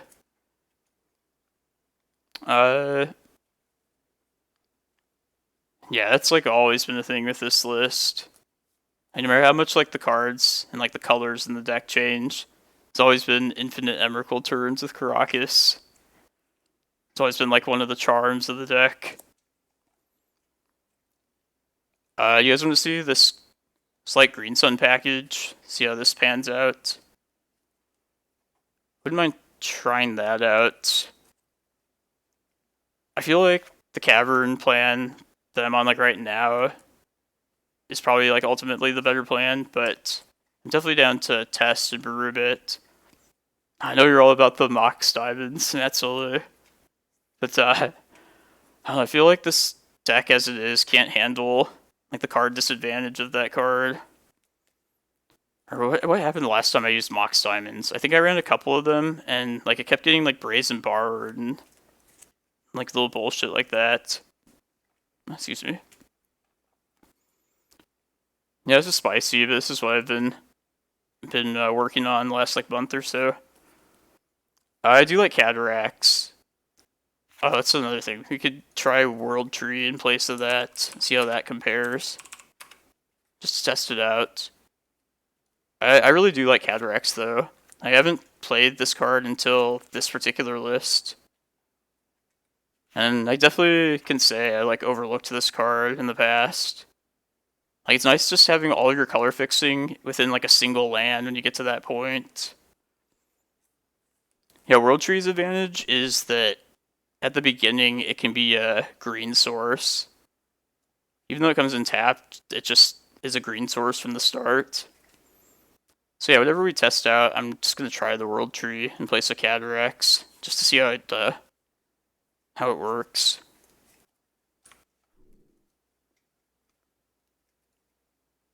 I almost feel like there should be more Green Suns, like 4-0, but maybe just like a slight Green Sun touch is fine. Keep a Cataracts. You might be right. We're running pretty low on like actual green sources, like as is right now. Like the normal list has 4 caverns, 4 basics.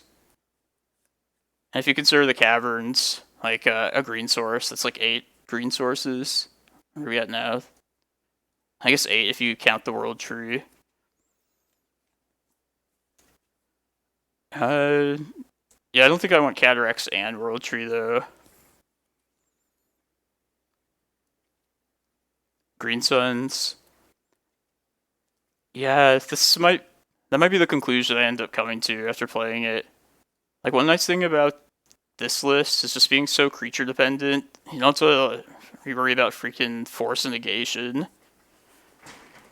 I mean, I know that from the other post list, just slamming a prime time. A lot of times it just doesn't get countered, just being a creature. But yeah, now everybody has like an extra 2 or 3 forces for anything that's any non-creature. So maybe this isn't gonna be worth it. Yeah, if that's kind of what I was thinking, Matt. So I feel like you were just making like your threats more redundant. Like, it's essentially another extra copies of Prime Time. Beside you, that's true too. Yeah, I'm down to do like a league with this list as it is.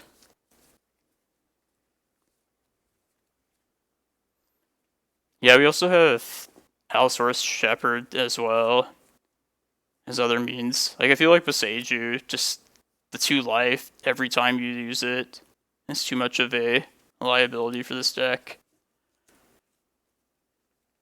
Like, if I pay 2 life, I want 2 mana out of it.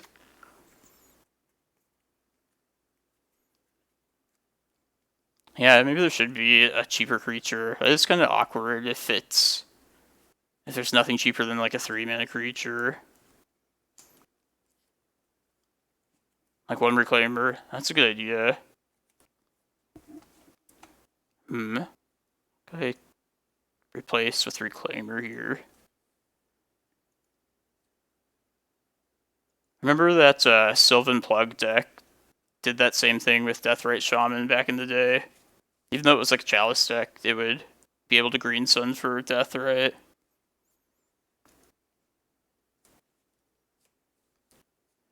Yeah. Yeah, maybe we just need to commit to a direction. Like, more so for if I'm going to do a league of this. Like, what do you think about just 4 Green Suns, if we squeeze that in? We just cut Thought-Knots entirely?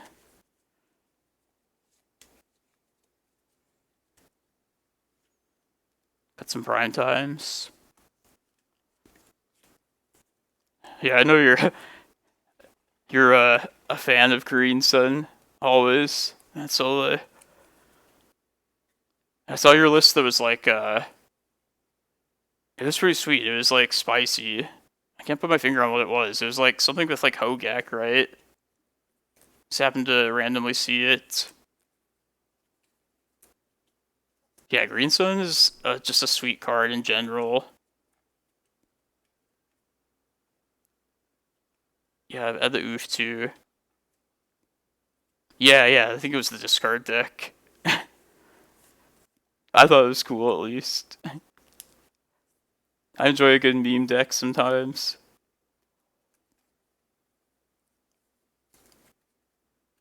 Yeah, I think oof is gonna be in the sideboard for me.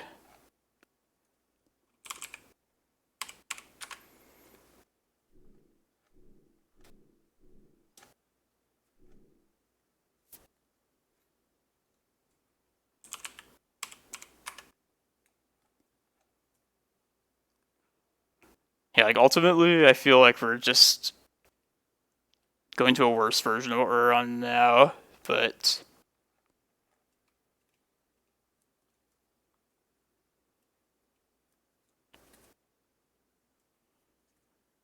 cut like Spyglass with like Mox Diamond. I'd be down to try that too. Too gimmicky. Playing all these creatures, not like it's a true gimmick.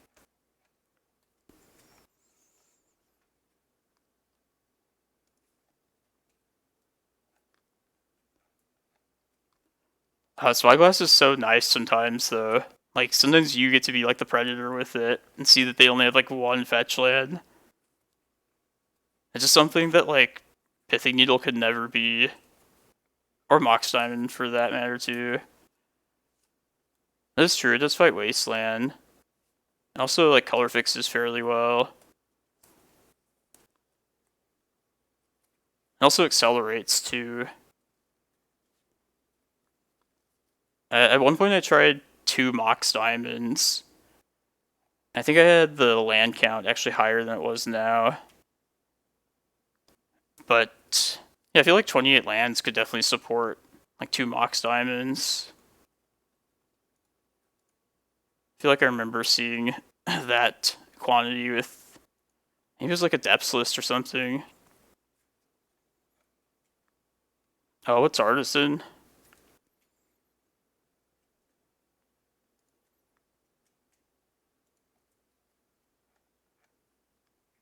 $26.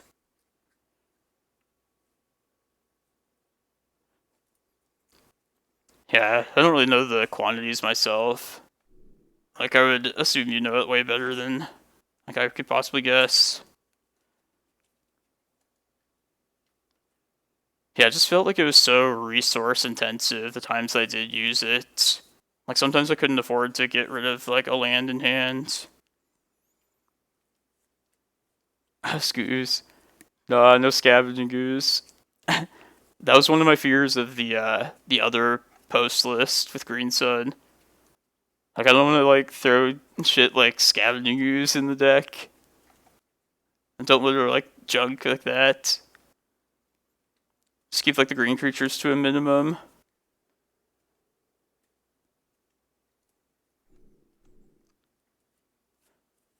I know some people like that kind of, like, Maverick approach. Just having, like, versatility out of your Green Suns, but that's never how I wanted to use Green Sun Zenith in this deck. Eldrazi. Yeah, that would push us more towards, like, Eldrazi Stompy. Joiner Adept. Good times. Yeah, like, the current list we're on, like, the reassuring thing about, to me, is just being, like, heavier on the creatures. And, like, this flex spot is, like, a Ballista. I think that's where I want to be between, like, the Cavern plan, the Once Upon a Time, finding either creatures or lands. Because I did try, like, Karn Great Creators in a version of this deck, too, and they kind of felt out of place as well. So I'm starting to think, like, Green Suns might just end up being, like, the same.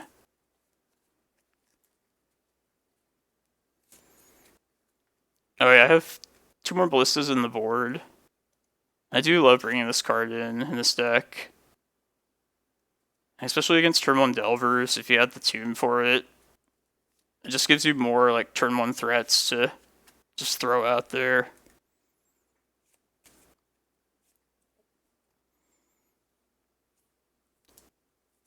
Okay, yeah, I agree with that. I really don't like Dryad Arbor either, but I could see some lists could probably stand to use, like, the turn 2/3 mana.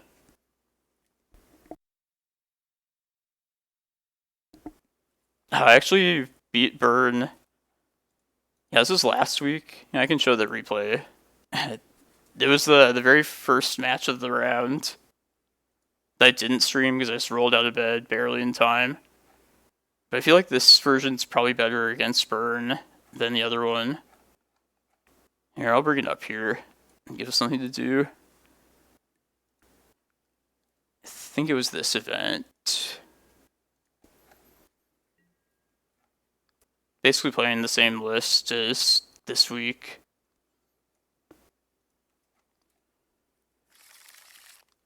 So I keep this hand. This is not the right event. Here, I'll find it. Got time here. Vivian Reed, nah, never tried that card.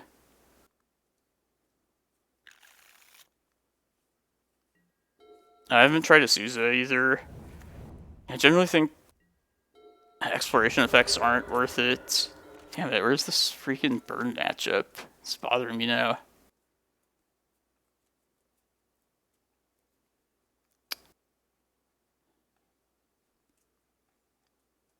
I don't know about Wall of Blossoms. I feel like we're getting to the janky inclusions at that point. Yeah, and I kind of felt the same way about the Dryad. I tried it before too. Kind of felt like that way. You probably thought Azusa was. And maybe it was this week. Doesn't seem like 2 weeks ago. Yeah, I feel like you can't always capitalize on extra land drops. Sometimes, but definitely not consistently. I really wanted to show you guys this burn matchup that I played in one of these challenges, because it's pretty wacky.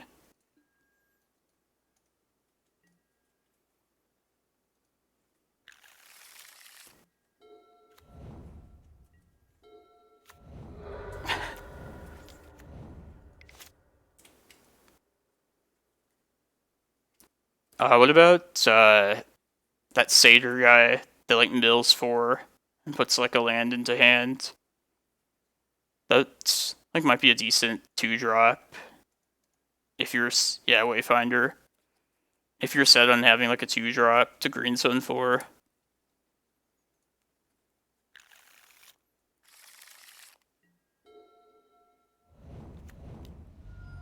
Maybe it was this.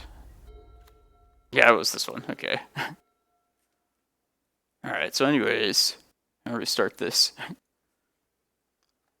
This should have been on my stream like a couple weeks ago, but I signed up for the tournament like a minute before, so I just didn't stream it. This middle button is just like play-by-play, right? So yeah, this hand seems like decent. Once Upon a Time could find hopefully something to get to this prime time. But we have a turn 1 Tomb into Chalice, so that's a thing to keep with this deck. So yeah, I keep this. Put the Chasm back, right? Yeah. Once Upon a Time. What did I take? I don't remember what I took. Okay, Karakas. Just to get more land there. This will play well if I find like Golos later. Yeah, I just am ramping Vesuva with Tomb here. It's not much else to do with it. I'm trying to remember, not just like blankly like narrate everything that's obvious. Alright, I can cast Rejuvenator now. Once Upon a Time. Alright, well, now I have prime time mana, but I'm at 9 at this point. So, yeah, I'm pretty low. Gotta tap both tombs. And they have 4 mountains out, so anything other than 1-drop burn spells are gonna deal. Like, Price of Progress would just kill me at this point. Get Glacial Chasm. That's what you get in that spot. But then I gotta figure something out before I get rid of this Chasm, because I'll be at 3 next turn. But yeah, Fire Blast, Price of Progress would kill me. I figure if I play this... I'll play the Rejuvenator, hope to hit life gain. I just take Cloudpost here.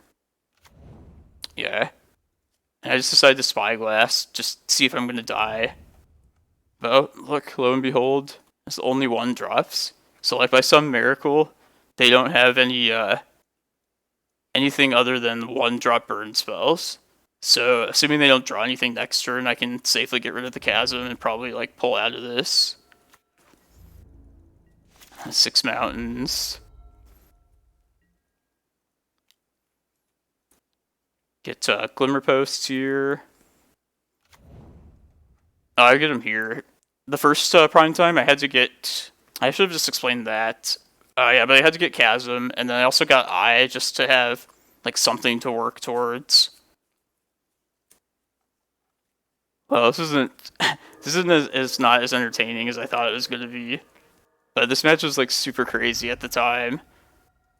Basically, I just dodged a burn spell that cost more than 1 mana. I have like 5 cards in their hand, which maybe that's typical from burn, but I feel like you see like explicit Firecraft and Fire Blast and all that good stuff. But yeah, this was like most burn matchups, it's just like a nail biter. Yeah, I'm just at infinite mana at that point. Yeah. Yeah, it kind of sucks, like, reviewing replays. Do you guys like replay streams at all? Like, I don't know, like, I feel like they're not that great to me. If I'd, like, done this, like, sooner, then when it was, like, fresh in my memory, it would have been better, but... Anyways, that's kind of like how burn... This one, I feel like you have options against burn, just to answer the question, but, it's always like a nail biter. It always comes down to like Chasm and then being able to play your game around Glacial Chasm, which is especially just getting rid of the Chasm and then exposing yourself for that window to attack with whatever it is you're killing them with. Actually, burn is like one of the reasons why I really like Walking Ballista in this deck. Just being the only win condition where you don't have to attack with it is actually like super valuable. Oh, that makes sense, yeah. Yeah. Maybe if like I won a tournament or something, that'd be worth doing. But no, that burn matchup was like, it was one of those matchups where you thought like, I was like, man, why didn't I just like get up early enough to stream this? Like that was probably like the best matchup of the day, and it's the one people didn't see.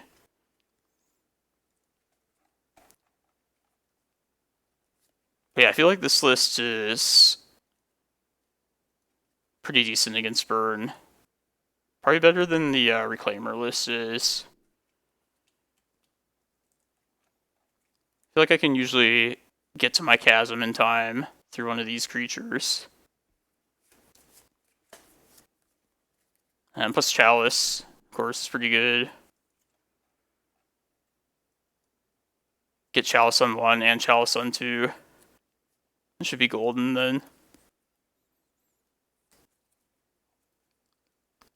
I know a lot of you probably hate this choice, but I was running a second Walking Ballista main, and I just replaced it with my boy Kozilek.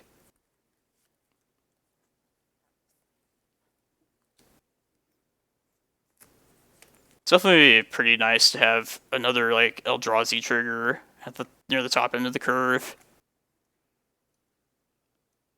But yeah, this is my choice. But draw 4 cards, Matt. 10 mana. Yeah, it's usually that spot. Ulamog is gonna answer the problem like 90% of the situations. But Ulamog's not always what I want. Like a lot of times it's just a matter of me like drawing into Glacial Chasm. And that's where I really like Kozilek.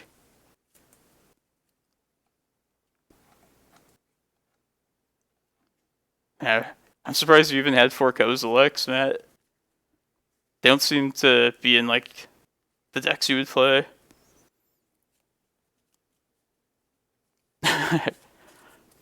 Yeah, I was considering that too. Just considering, especially we have Golos to get us to like Glacial Chasm.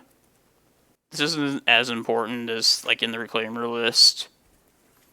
But I feel like just when you want that guaranteed trigger card draw, especially in like Glacial Chasm games, it's not terrible to have around. Oh, okay, gotcha. Yeah, I think this card is like really expensive now, like EDH or something. It's like $90.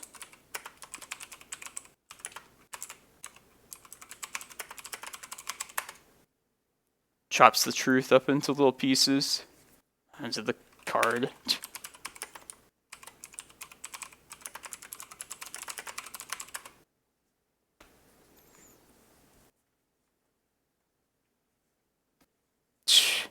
$80.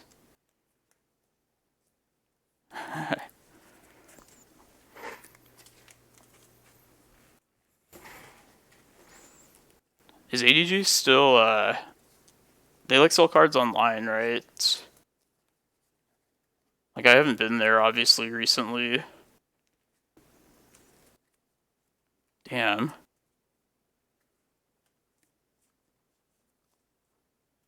I think I had the Modern Master's foil of that and Emrakul at one point.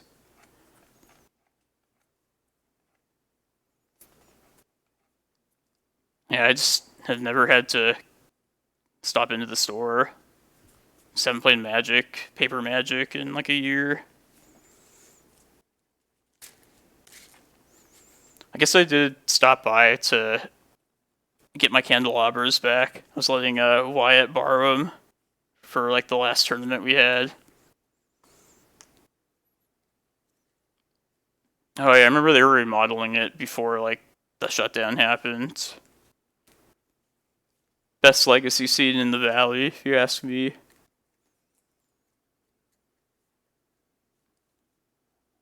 Oh, moving buildings. Yeah, I don't know. It's like that says very expensive randomly. I remember like a sealed fat pack reading somewhere that a Rise of Eldrazi fat pack was like hundreds of dollars. I definitely like bought one of those back in the day. But like stuff like that is just so random.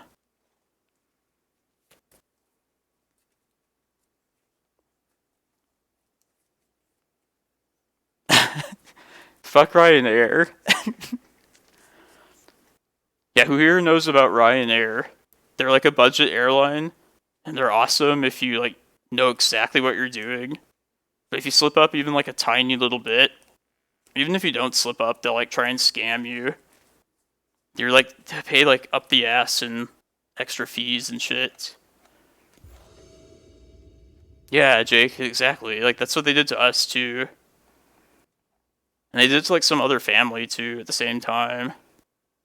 It's their business model. Screwing over customers. I'm gonna take a chance and hope we find Cloudpost. Maybe Ancient Tomb off this. It's Goblin Mike himself. Yeah, I did that for the GP Bologna trip as well. Flew with him a couple times. Oh no. At least I'll take Cavern. I didn't find either of the lands that I wanted, but... Yeah, I'll start with Forest.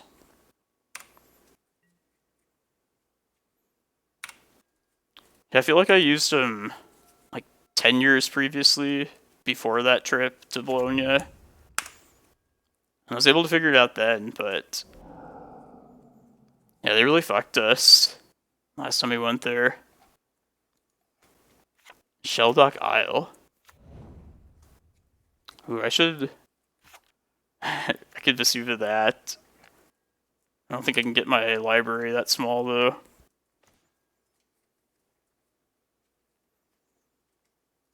Alright, I'll start playing the Cavern out so I can start using these Vesuvas.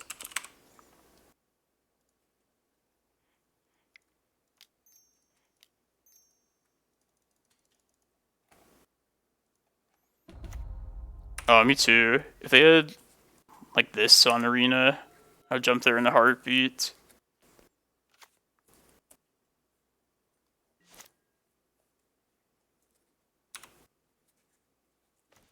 Oh, the Thought-Knot deck. That's pretty miserable for us. That is.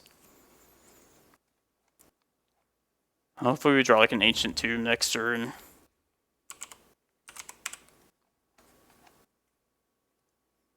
This would be a good fitting end to this challenge. If it is like the Paradox or whatever the deck is called. Paradigm Shift, Thought Lash. Oh yeah, it definitely is. I know this user is like the master of it. Alright, so we're probably just gonna do leagues then. I was gonna play this challenge out till the third loss.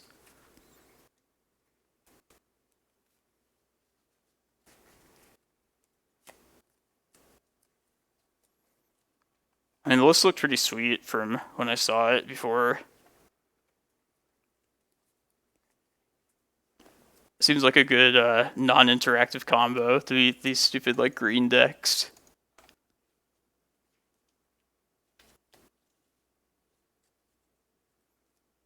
Yeah, if I can get Chalice down to 2, that's gonna be the goal. Yeah, I don't know why. I'm sure it's just EDH is the reason for it, but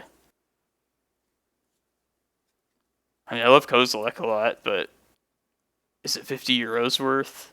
I wouldn't think so.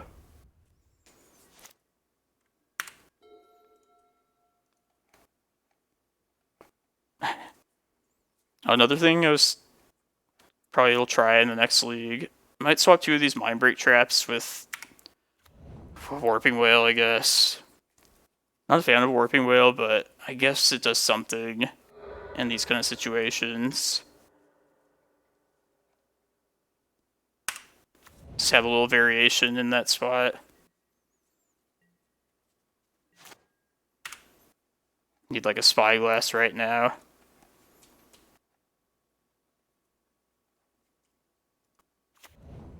It's funny, we got the Ancient Tomb, actually. It's not gonna matter.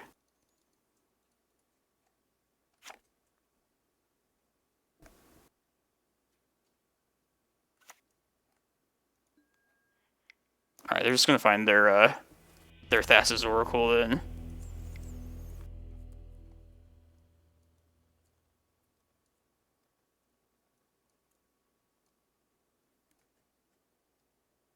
I guess Ballista is to try and kill like an Oracle. Make them have like a more than their devotion, I guess, in play. Just like Doomsday does. I don't expect this to go very well at all.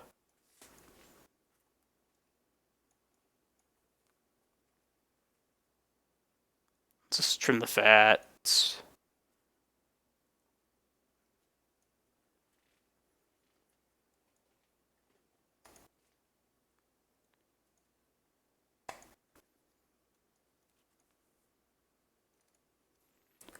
So everybody make sure to check in on Mr. Lee's stream. He's doing a 12-hour stream today. I'm going to make an appearance on that this evening. As a fellow Cloudpost player. Us post players stick together. And then tomorrow on Fenris Cloud's Legacy series, I'm going to be the guest on that. So also check in on that. It's just going to be like 11 a.m. tomorrow. I was trying to have some outreach into this like greater Legacy community. And I'm still planning on having guests on my stream. Just haven't figured out how to like what I want to do as far as content with that. I guess I might want to incorporate other people's like decks, but yeah, if anybody has any suggestions, I could use that for sure.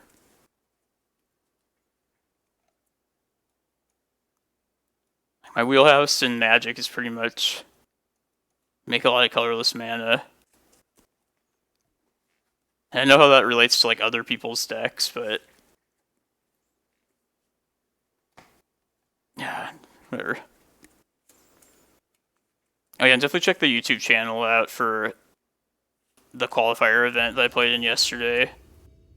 Because that went a lot better than this challenge has been going.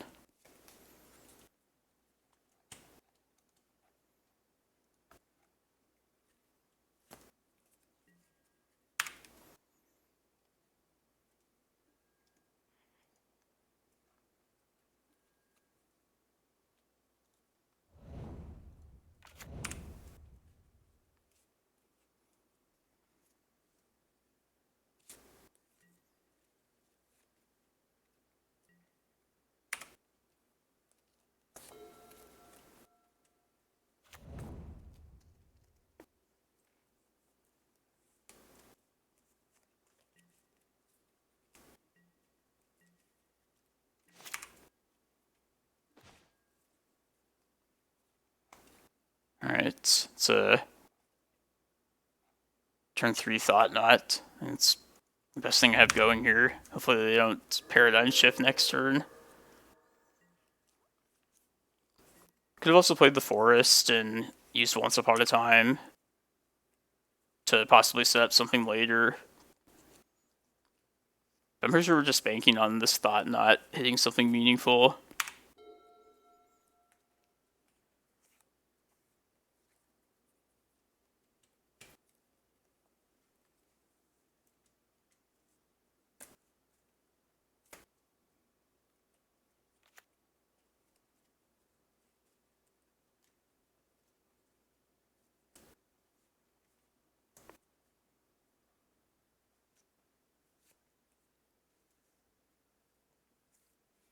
Yeah, I was thinking mostly with the Cavern of Souls, just to make it uncounterable.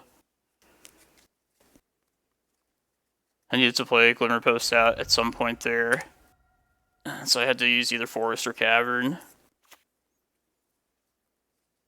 I don't think it's going to matter, regardless.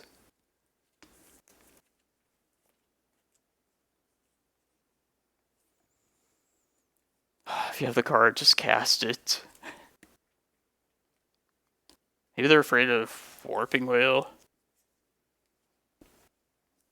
Be another reason to play that card.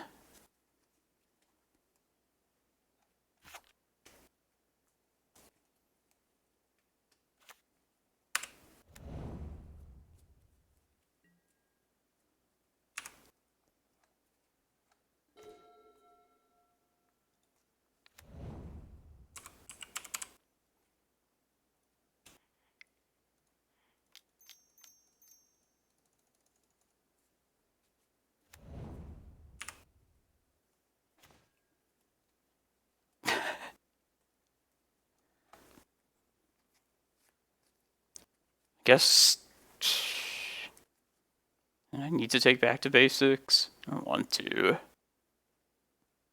I have to though.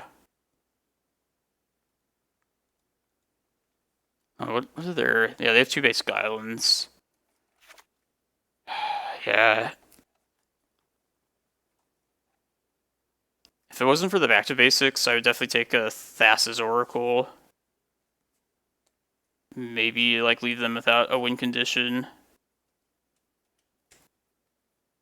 But now I think I lose either way. But yeah, I can't afford to not untap with what I have here. Can I? I don't know. No, I just can't do anything after that point.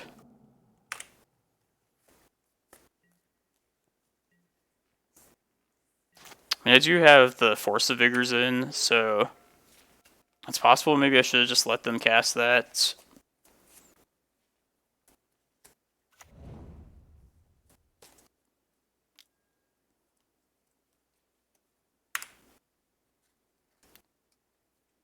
This is to the surprise of no one.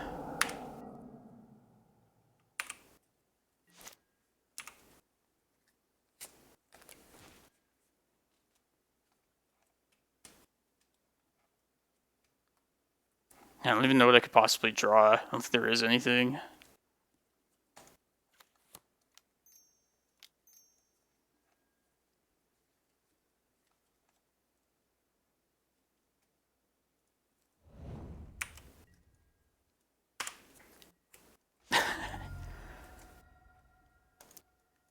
Yeah, the more I think about it, I think that it was wrong to not take it. Or I shouldn't have taken the back to basics. Because they probably would have delayed just another turn casting it. Oh well. That's like the worst possible matchup.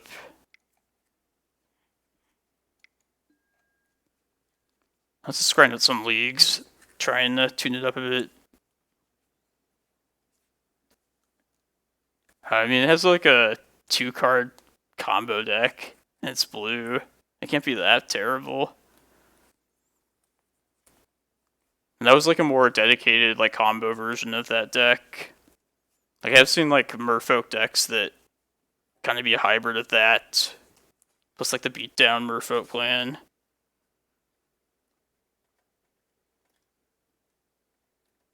But yeah, don't know how good those decks are.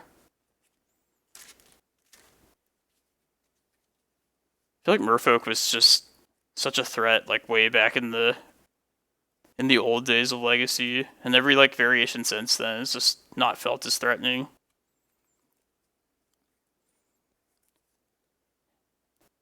Yeah,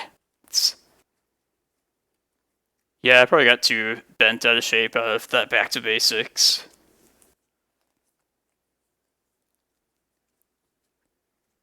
And also had like I said, the Force of Vigors to also answer it.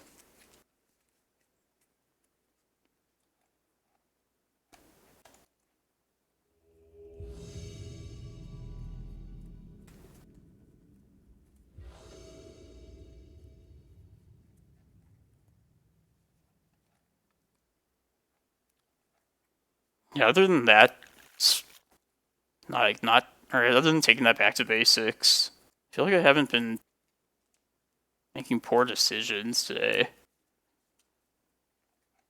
Maybe I have been.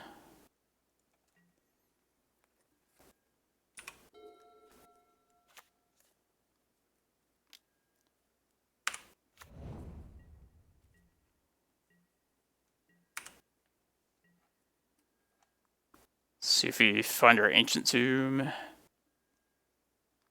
There it is.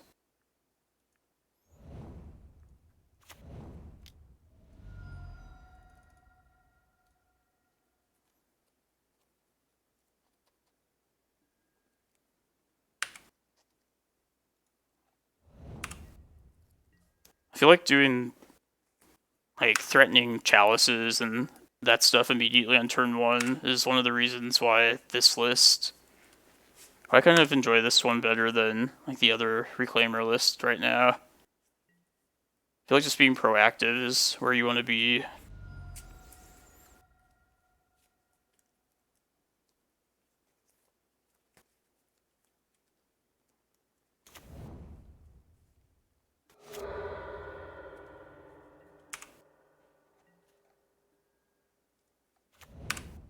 And with any luck, I'll be able to just fight through redundant like wastelands.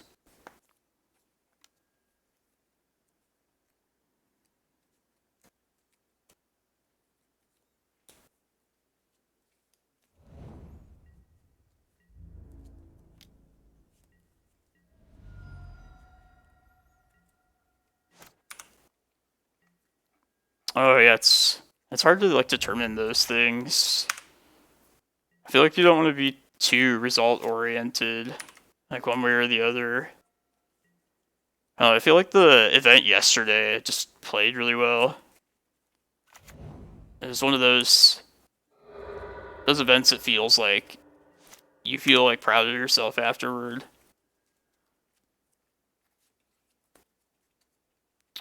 Alright, I think I'm naming Elf at this point. And definitely probably just play the Ballista out though.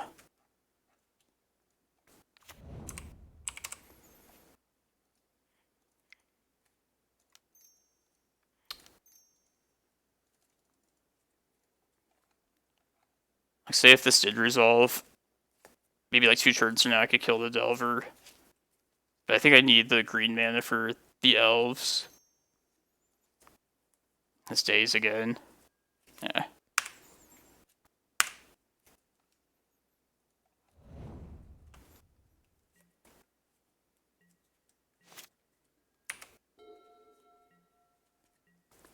Maybe that was a mistake to play out the Cavern then too. I was thinking if we draw like a Cloudpost, it'll end up being better.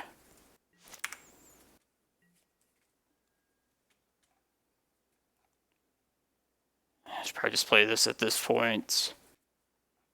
Otherwise I die to Bolt.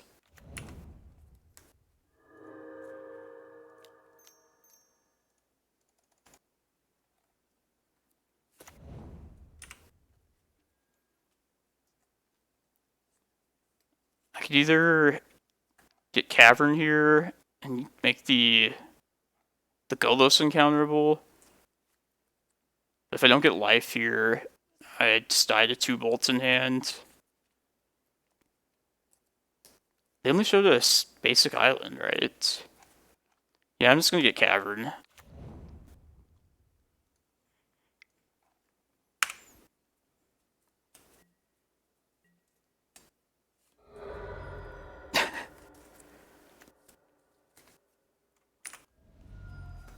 Alright, wrong choice.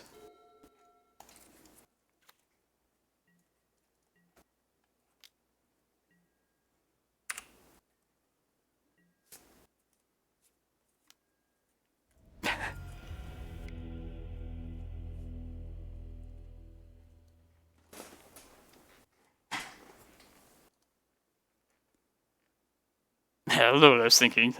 Like, Delver would not have red. Probably just blue-red, so I should prepare for, like, Blood Moon a little bit, at least. This is what I've been doing against, like, normally just, like, Rug Delver, or any non-Blood Moon Delver list, I would side out 2 Thought-Knots and Kozilek for the Ballistas and the Tabernacle. But yeah, I know Blood Moon is pretty frequent in the blue-red lists, so I just got the rest of the Thought-Knots at that point, in like a prime time.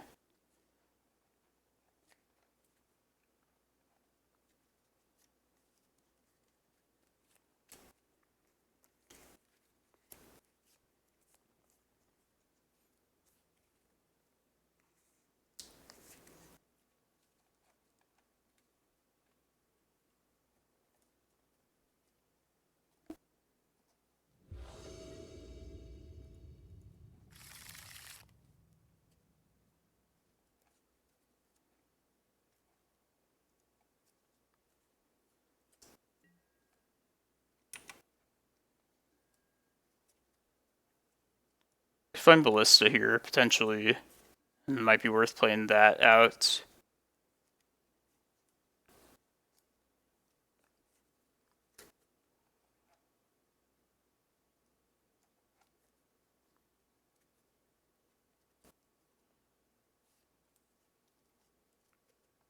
I guess I'll just take the Forest. Be able to attempt this Rejuvenator next turn. Yeah, I'd rather the Tomb get exposed to Wasteland as well.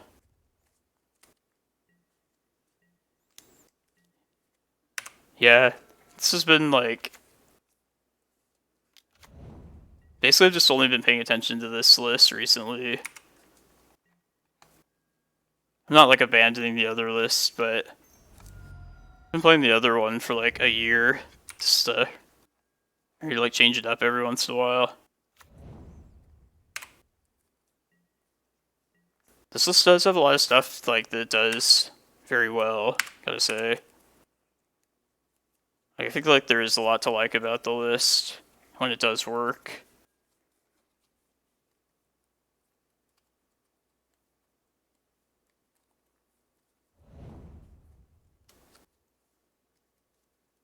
Like I feel like they're like on like mana base development wise, they're like on the back foot here at this point. Just definitely not bad.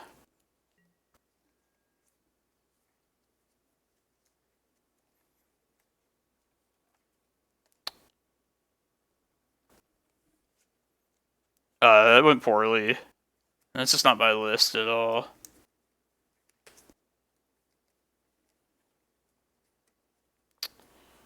I could slam this Golos. I guess I'd probably be better off just waiting in case we draw like a Cavern next turn. I can play Spyglass out here, protect from Wasteland. The other the reason I wouldn't mind playing out the Golos would be to go get Tabernacle and delay Blood Moon for a turn, but it's probably just better to do this. Like honestly, I feel like the Stompy list is stronger in like where the metagame is at now. I feel like I'm just like dumping threatening cards at them, being proactive, which is like Feels like the better plan to be doing right now. That's Sprite Dragon, though. Alright. Hopefully we don't find a counter off of likely a cantrip next turn. It's definitely naming Wasteland.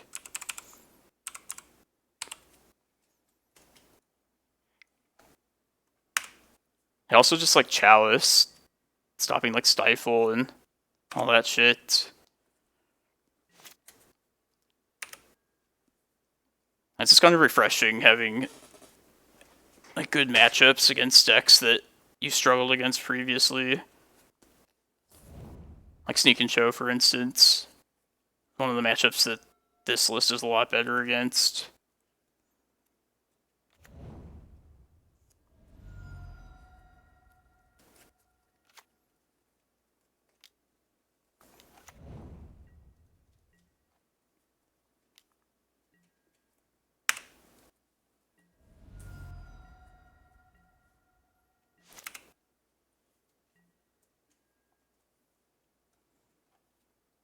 I guess lead with the Spyglass, and I can see if they're gonna counter.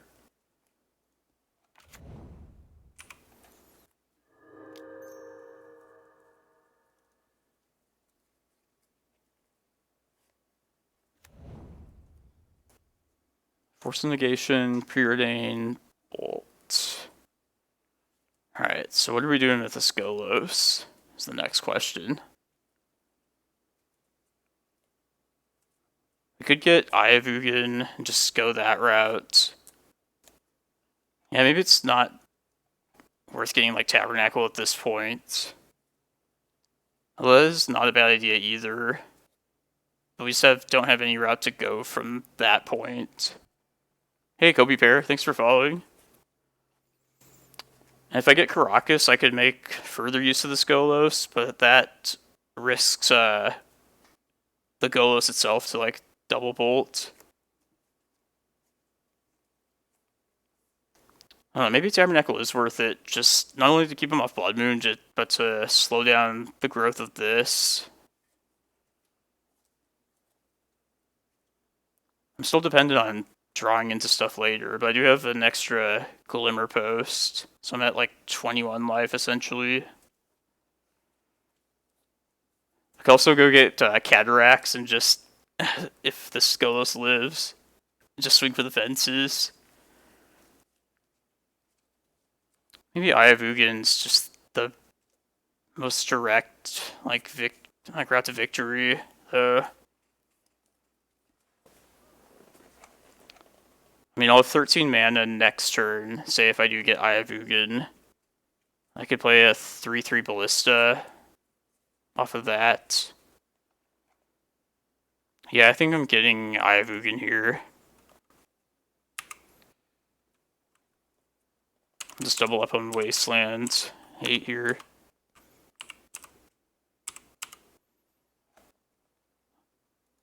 Unless it's better to take that Scalding Tarn at this point. I don't know. No, they always get Borrower eventually, so I don't hate just naming Wasteland.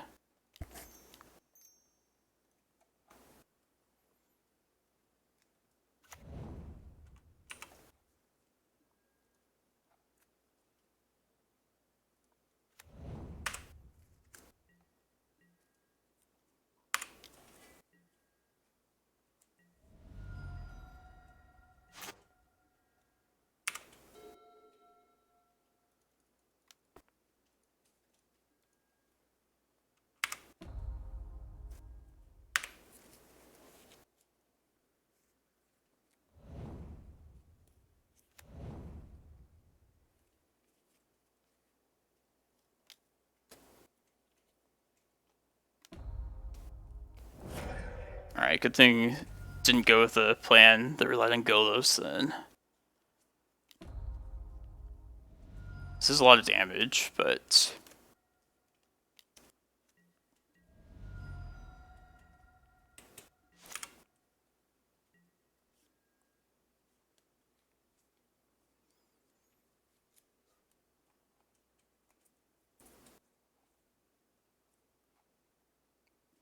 Alright, let's just hope this resolves. I can do this better. Probably go get Chasm if this happens.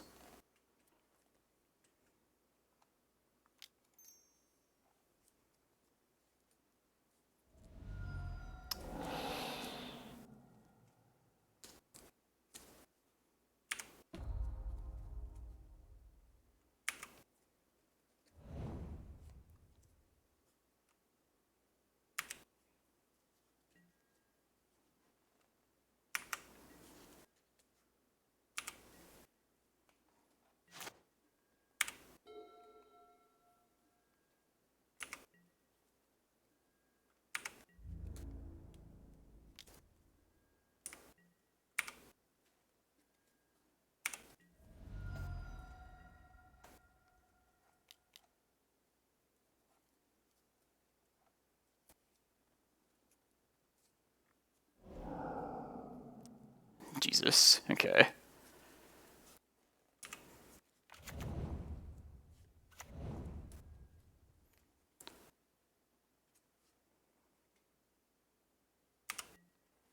Alright, there's 3 flyers, so I feel like I have to search up a Golos here.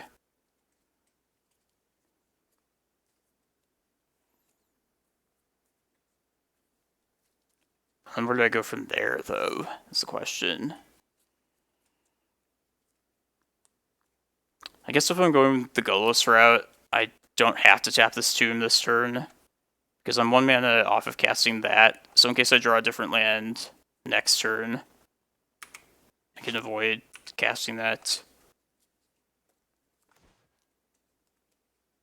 That's good. Okay, that's excellent.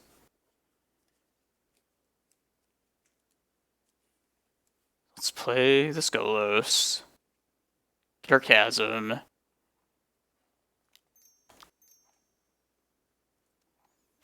And then since I'm at 3 life, that gives me an extra turn to work with.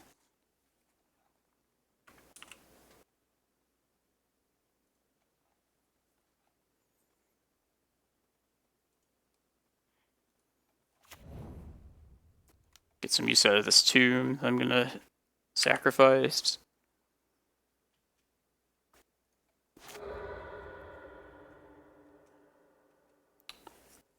I guess I could search up the 4th Golos. Play that next turn. That could bridge me to 6 life, which would put me out of bolt range when I eventually get rid of this Chasm.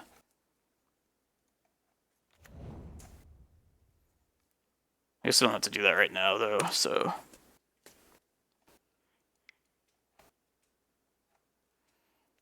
I could also search up Emrakul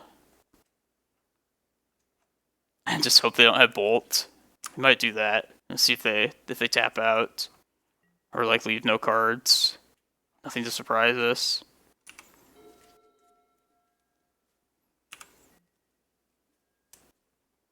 What do you guys think? Okay, they're gonna put something. Let's make sure for certain. Brainstorm. Okay.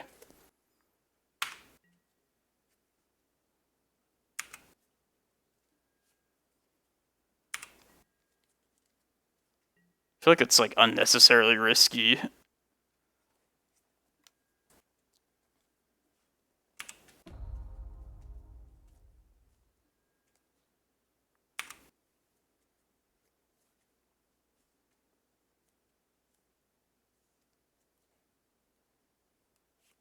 Yeah, too bad I don't have like a Chalice out in play. Could've safely got Emrakul here. They always do have a Bolt though. Like, you know they always do.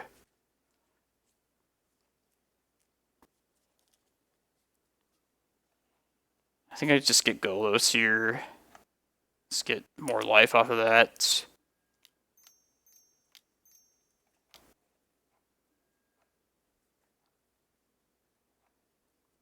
Ulamog isn't enough to clear everything. Unless, nah. Let's just get Golos. Seems like the best plan.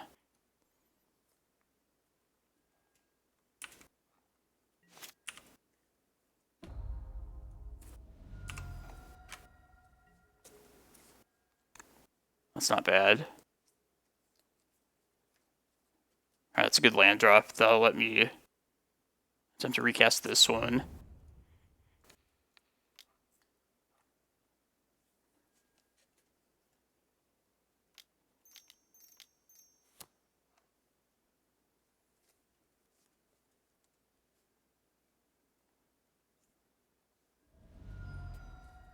Yeah, looks like they have Hardcast Force. So I could have went for Emrakul.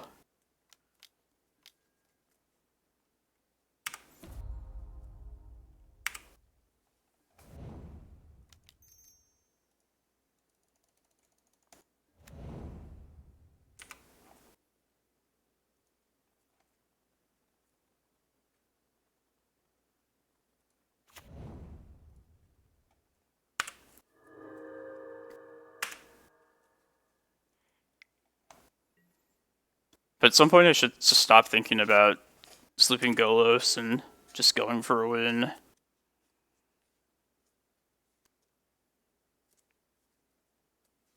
I could do that.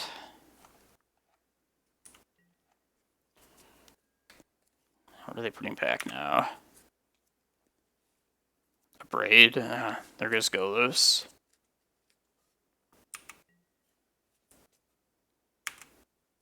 Alright, well it might be time to get rid of this Chasm then. Because I can only have one possible burn spell in hand. I can search up Ulamog doing this. And just hope they definitely answer these two. I hope that's good enough.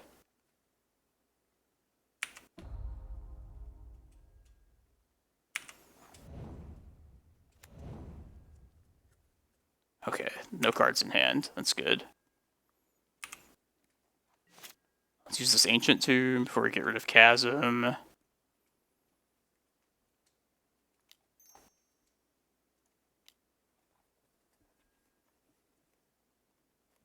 me just double check, make sure I don't have Emrakul mana. No.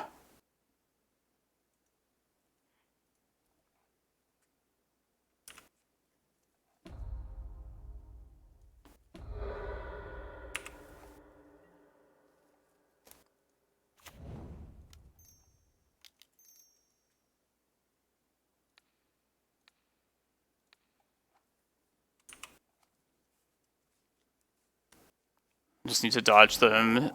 Drawing into 2 bolts now. Or I guess drawing into a bolt plus... Yeah, it's 1 bolt. I think that's the right time to ditch it though. I feel like it's not getting any much better.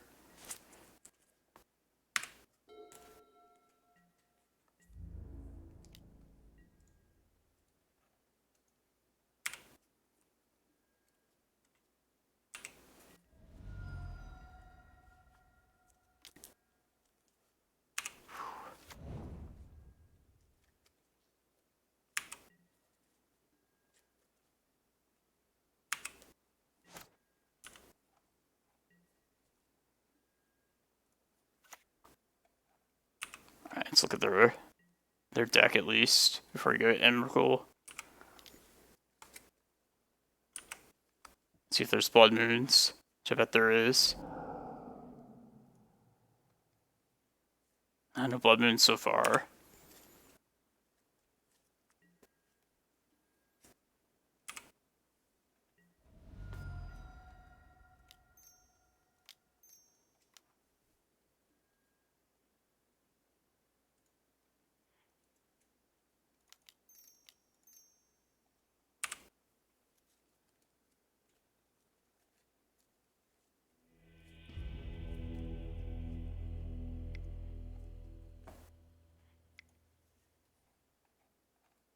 Got a couple of really lucky draws, though, over the course of that game.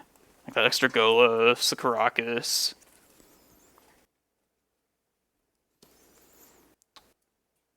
Man, I didn't see any Blood Moons off of that Ulamog trigger. That's probably loose to... Yeah, it might just have been in the other half of the deck that we didn't see. That's kind of a weakness of these kind of effects, naturalized effects against Delver, because that's usually like the only thing to hit. Maybe like a Winter Orb, or like a Damping Sphere might be there, but for the most part, it's just there for like just Blood Moon. I think this is probably worth trying.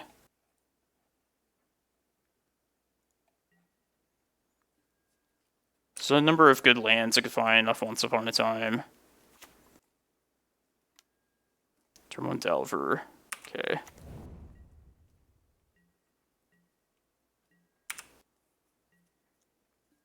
Alright, there's the Tomb.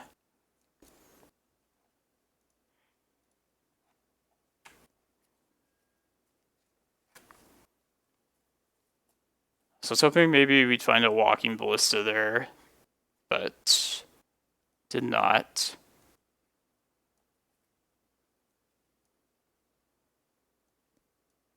I feel like Golos is probably what we want here. Could follow up the Tomb this turn with a Rejuvenator next turn, but that would just make us dependent on the land we find off Rejuvenator. So I think it's better going for one of the land-specific searching creatures. I feel like Golos just is easier to accomplish that. Prime Time is like the knockout punch, but I think Golos is just easier. And plus we have the, we could just draw into a lot of other threats as well. So I think we just take the easy threat here.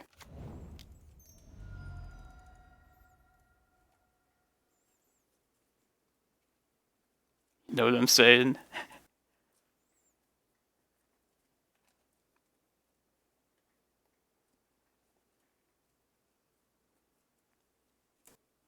Whatever land drop next turn is going to be a decision to make too.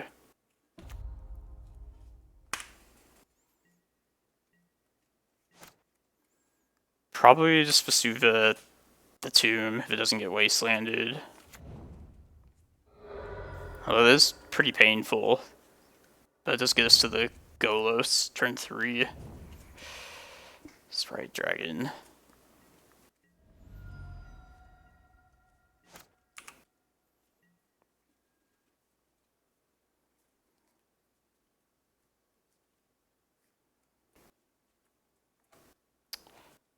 Let's see, if I go to 10, then I have to take 4 from 2 tombs next turn.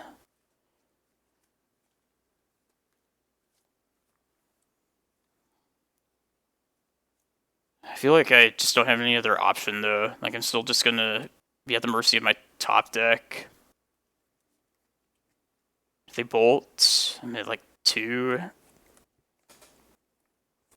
Yes, just so fast of a start from them. But I think I just played to get the Golos ASAP.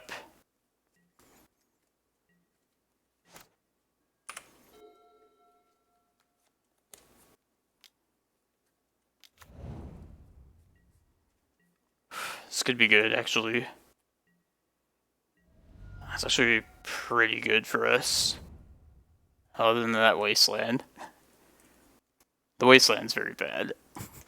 Obviously.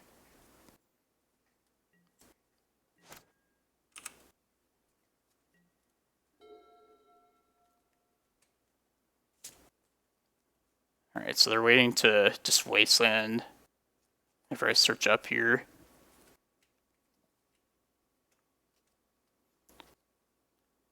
I have to search up life too, or else, yeah, I guess I'm gonna take 5 from these tombs.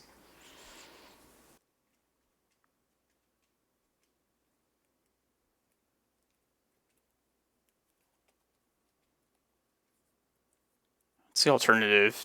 You could cast this Rejuvenator.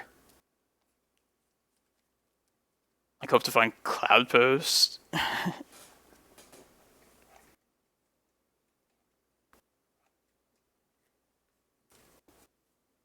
feel like we're probably just dead no matter what. Because even if I got like a Glimmerpost off this this Golos, then they're just like a cantrip away from killing me at that point.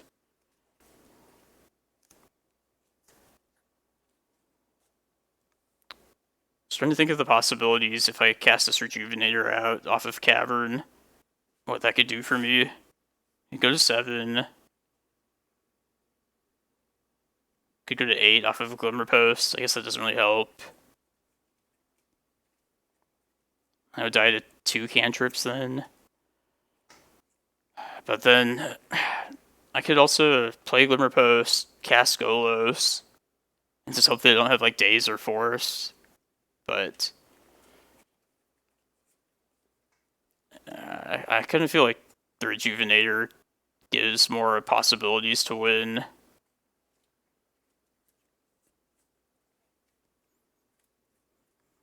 Although, not many possibilities in general.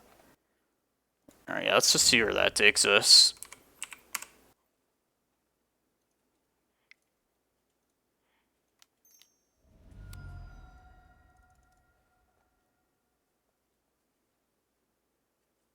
I like need to find life off this too.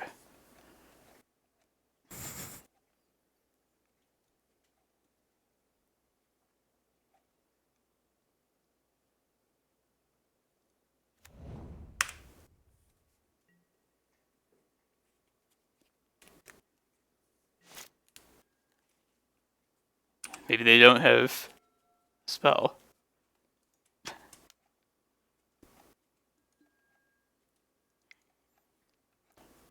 Oh, that was a super fast start. I feel like I made the right decisions, but definitely the 2 damage from Ancient Tomb clearly was a liability right there. Yeah, I hope everybody's enjoying the stream, having a good Sunday. Got 11th place with this list yesterday in the PTQ.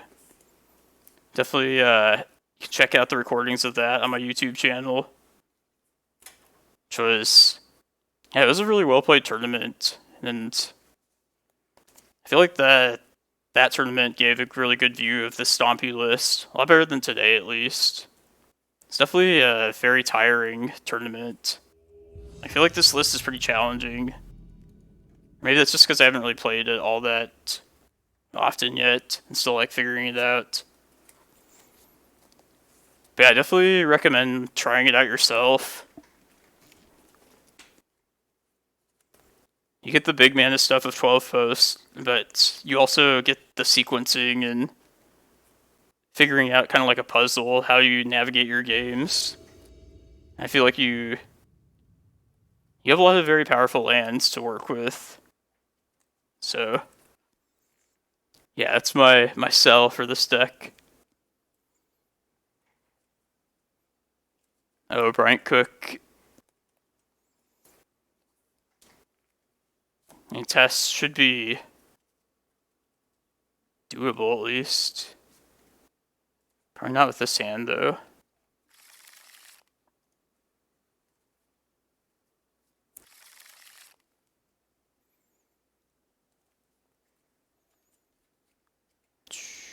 Prime time, I guess.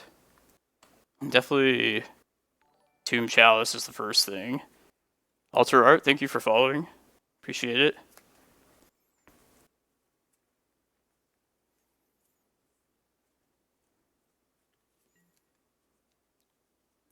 But yeah, Mr. Lee's stream, be sure to check that out today. Gonna be on that later tonight.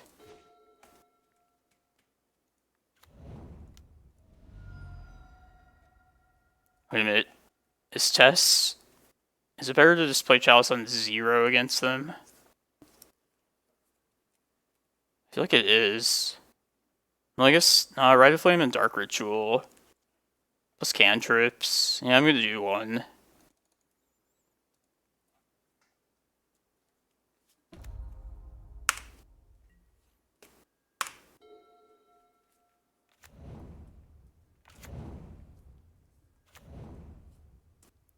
Chose the wrong one, looks like.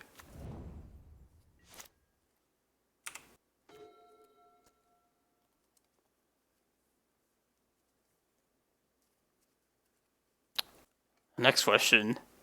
We play this one on 0, or do we hold it out for Chalice on 2 next turn? I want to say Chalice on 2. I feel like that's probably better. It might be out of gas right now, so I'm going to play this Ballista out to start beating.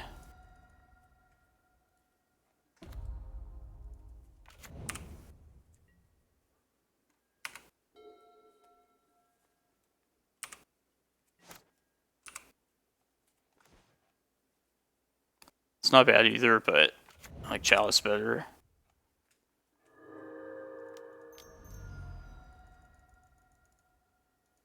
I can't believe people don't like this old artifact frame. It looks so nice.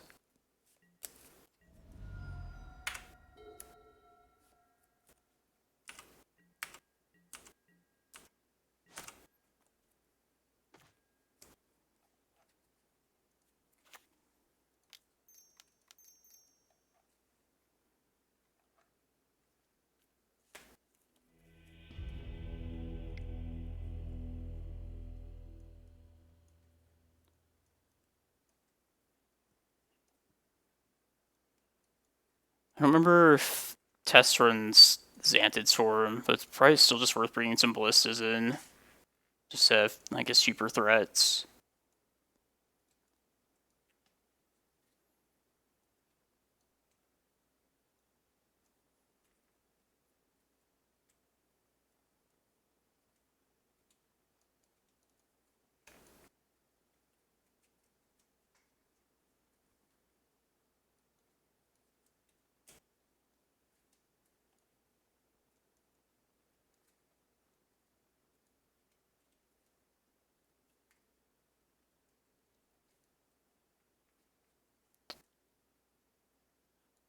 I thought Knot's just usually too slow too, I feel like.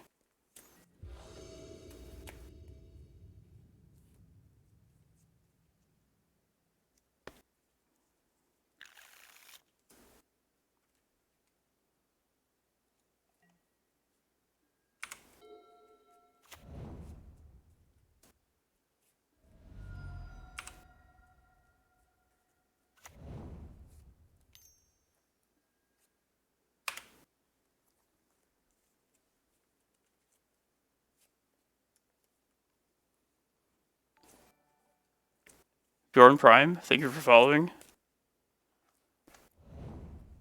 Oh, what's up, man? I've been pretty good. How are you doing? I mean, this challenge today is not great, but I've been good, though. Enjoying this list.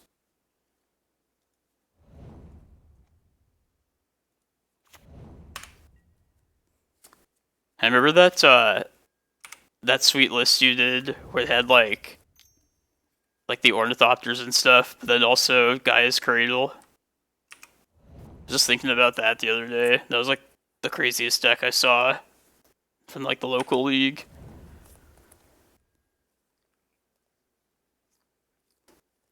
Nah, I think I'm not gonna spend money on that.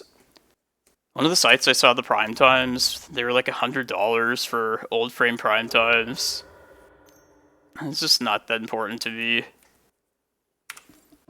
Also, the whole rest of my deck is just like new frame foil, so I feel like I shouldn't mess up that consistency. Yeah, I'm ready to get back to paper as well.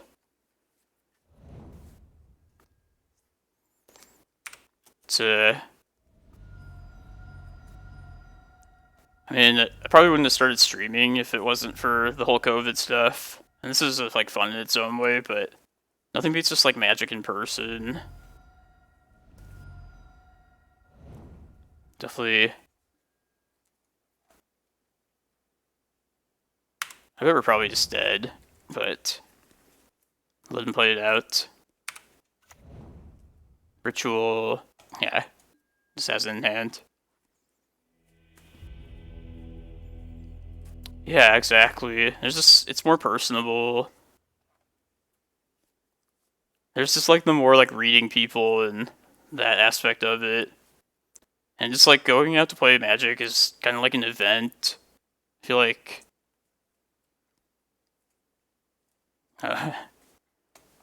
don't concede. Okay.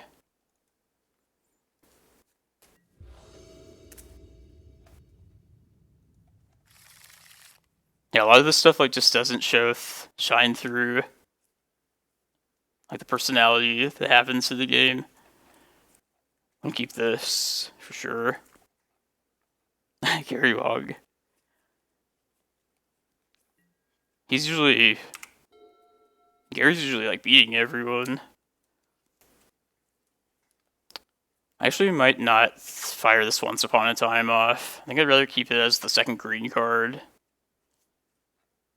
As crazy as that sounds, he might be running like Defense Grid. Or just anything, really. Echo of Aeons, Tendrils.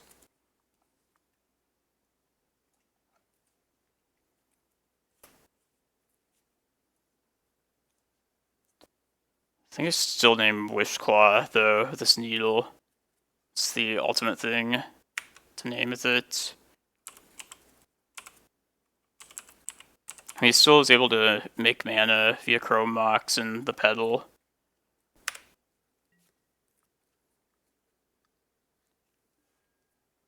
I didn't sign up for the 100k thing. I O3 dropped the challenge, so I'm just playing leagues now. Hey, I got 11th place in the thing yesterday, the bigger event, which was fun, but yeah, I didn't stream that, just did that by my lonely.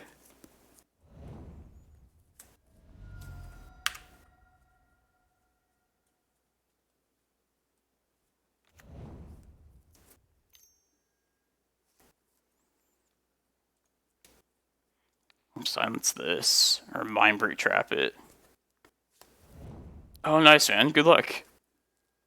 What are you playing, if you don't mind me asking? I'm gonna hit this right now. I mean, they do have Echo of Aeons, but I think I'm still fine. This is like the window to do this.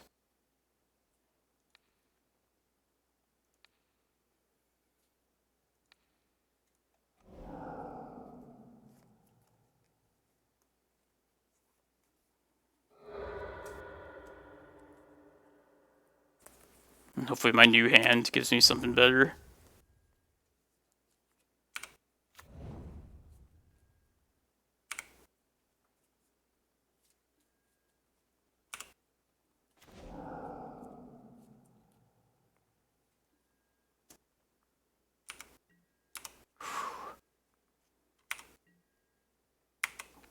Oh, nice.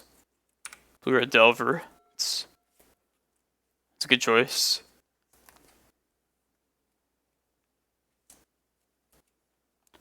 It's the land drop here. Vesuva. I guess that doesn't pump Ballista any faster.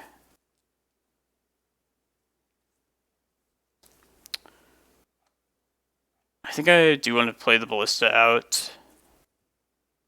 But I do also want to hold it. No, I need to get the clock out there. I think I just say fuck it to Defense Grid at this point and just start beating. So I guess I might as well plan to play out these two land drops. That way I can pump Ballista but not take an extra 2 damage each time. Yeah.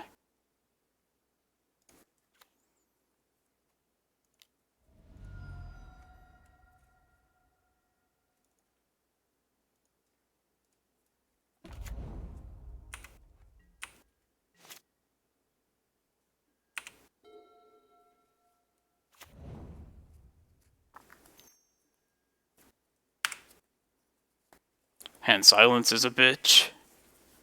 I need like a Chalice.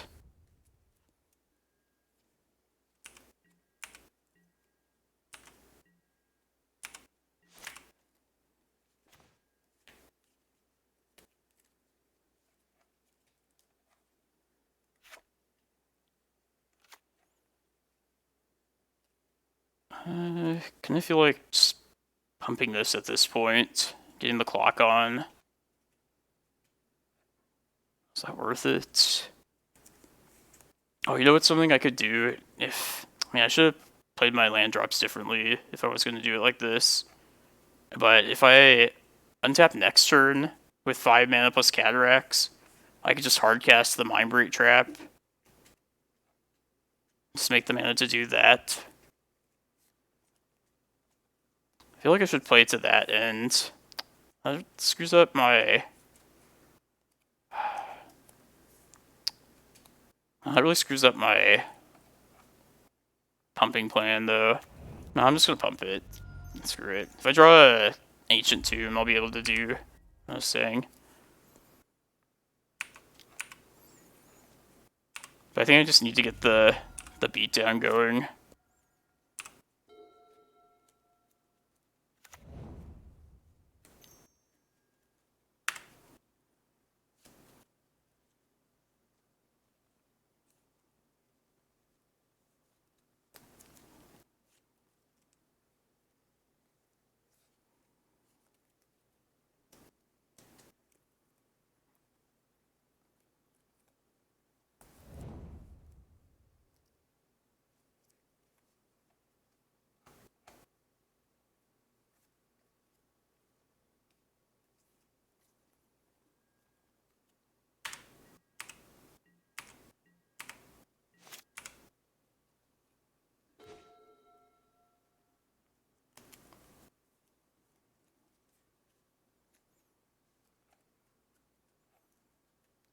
Alright, I might as well...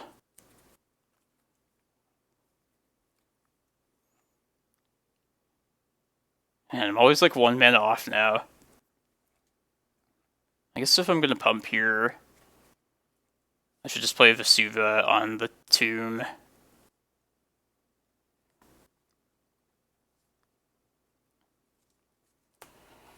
If I play the forest, I could potentially hardcast a Force of Vigor and see if they echo like again. I don't know if it's worth giving up like another 2 damage from Ballista though. I think I can try and go 1 more turn and I can like Mindbreak Trap the Silence next turn. I didn't even need to make that a tomb either. Stupid. Oh well.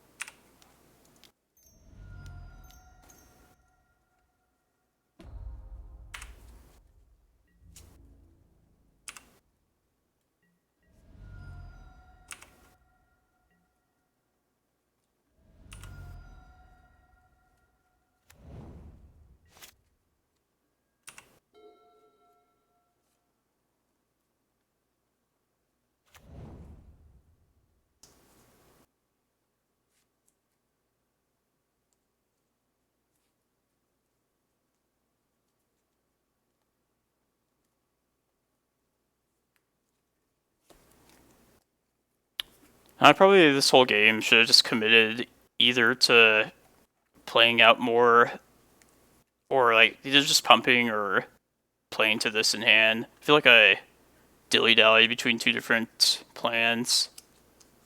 I'm gonna lose because of it.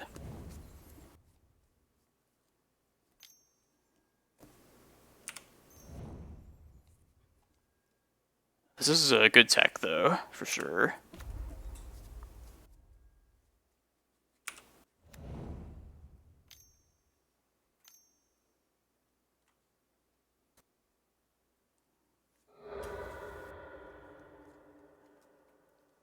The artifact answer. Oh, I just did my damage to myself with the tomb. Alright.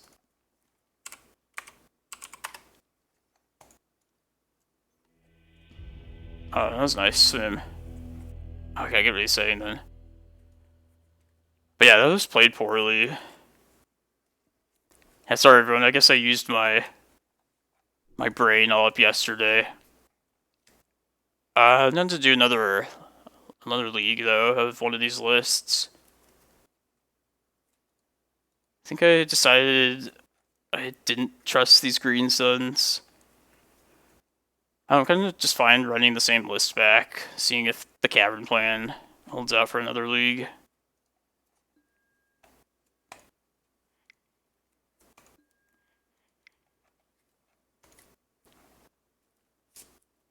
It's not even 11 yet. Feels like it's like in the afternoon already.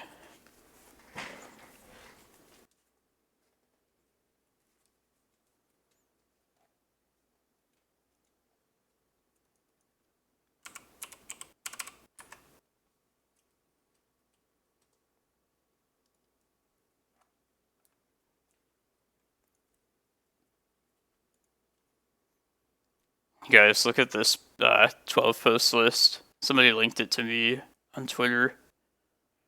It's basically like Bomberman, which I'm kind of intrigued. I don't know, like Cloudpost is usually best for getting like these high, like 10 plus mana reaches of mana. So I don't really know what the extra mana of Cloudpost does in this list compared to something like City of Traders. But I mean, it is a post deck, so I guess it would be fitting for the stream.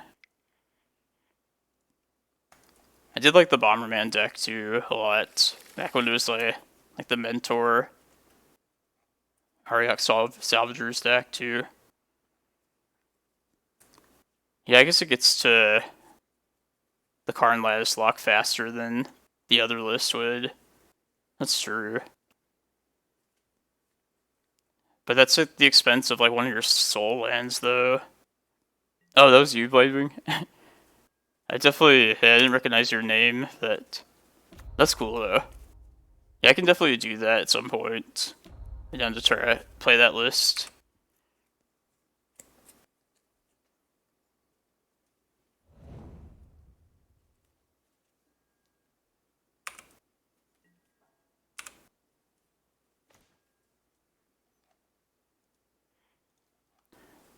Yeah, if I'd done the Twitter differently, probably would have kept it more consistent with my Moto name. I did the same thing though.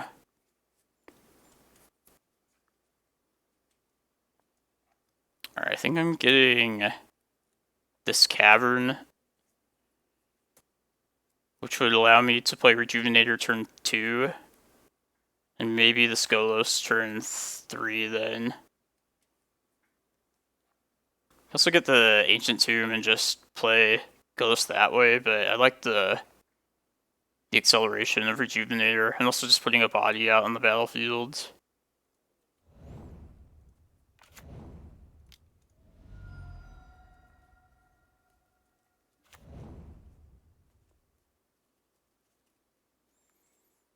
I guess Cephalid Coliseum. I guess they're not going to draw that at this point. Also possibly Putrid Imp.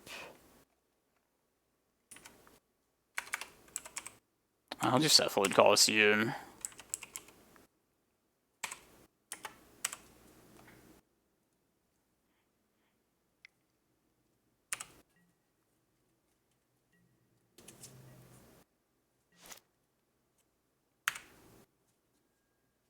Very well might just die this next turn though, so... God, there's a Therapy, 2 bridges.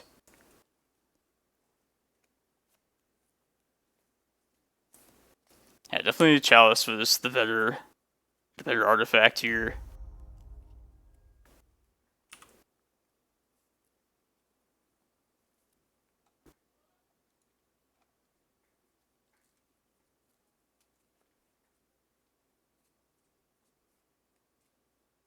And the Narcomoebas, please.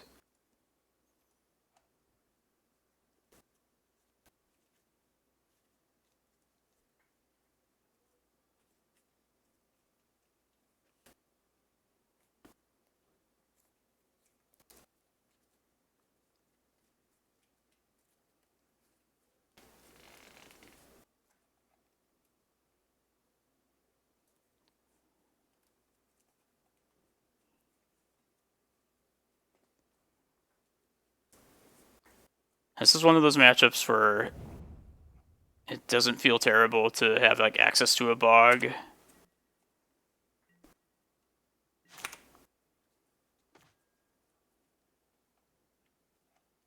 Alright, let's just get this Rejuvenator down.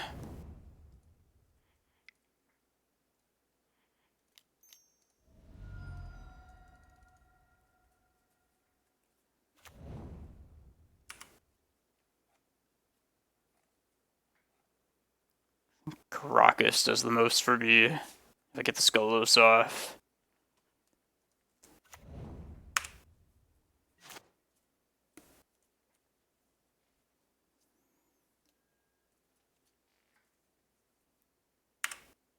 They're definitely gonna Cabal Therapy here, though, unfortunately.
It's this main deck. It's scary.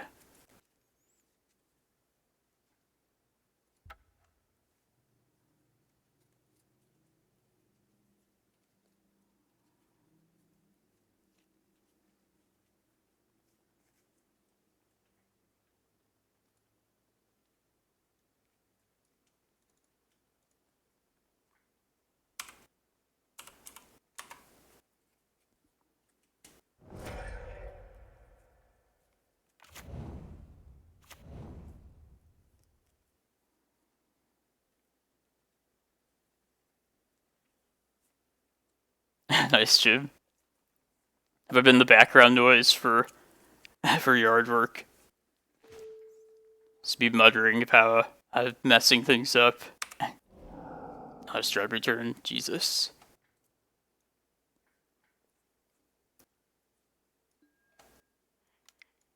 Yeah, I'll just skip to that.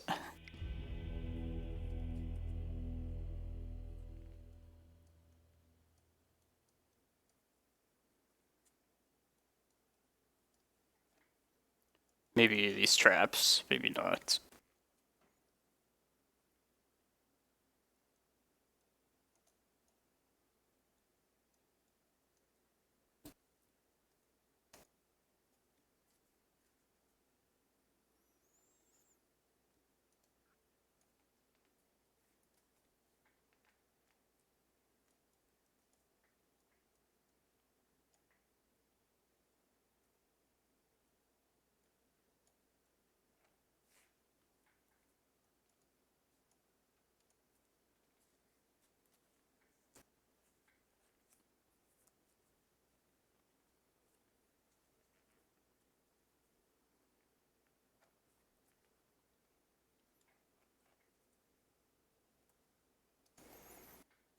Yeah, I was 11th place yesterday. I think like Julian Knob was 9th, and then True Hero was 10th. So it was all like the like archetype specific people that barely missed out in the top 8.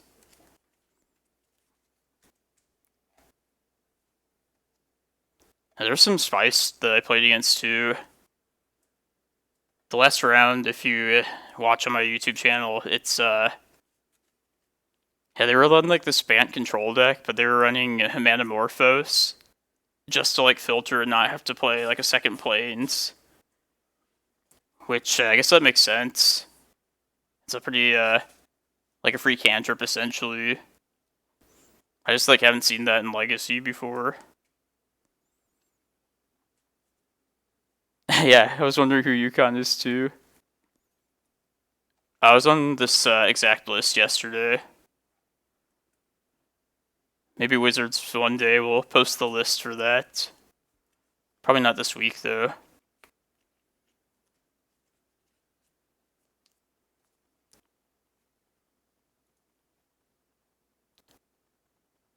I just never changed the title of my stream. Should have done that a long time ago.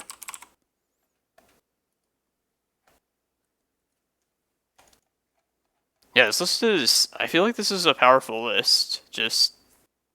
It's not performing today, but... Yesterday was a good event. I feel like I played it well. I probably do know who you are, just, Oh, okay, Chris. Chris, yeah. D&T Chris. How have you been, man?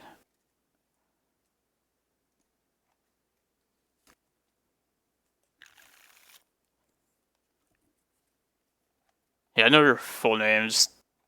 I'm gonna say that out loud. Not that you probably care, but... Yeah, this is still my 4-mana choice. Still playing this deck. Definitely gonna keep this. Ship a Golos. Too bad I don't have the turn 1 Chalice, but if I can last a turn, it'll be good to stop therapies.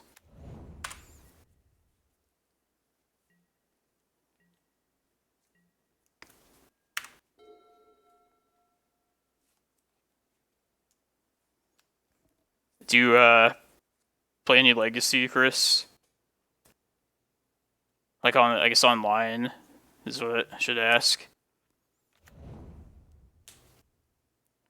Unless there's like some secret Legacy meetups that I'm not informed about.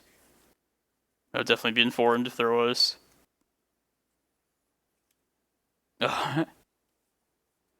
Gary scooped it all up.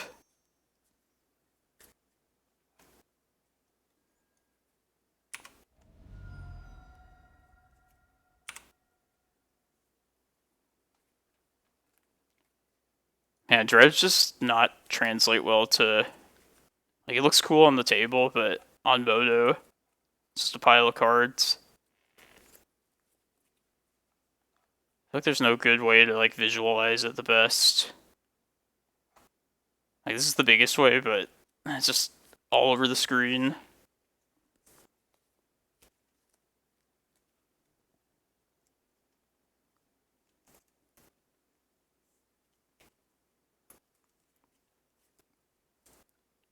And some people have been trying to tell me to play Arena. I don't think I can bring myself to do it, though. Like, it looks super nice, but I'm just not interested in those Magic formats. Oh, that was sneaky. Go to this second main phase here.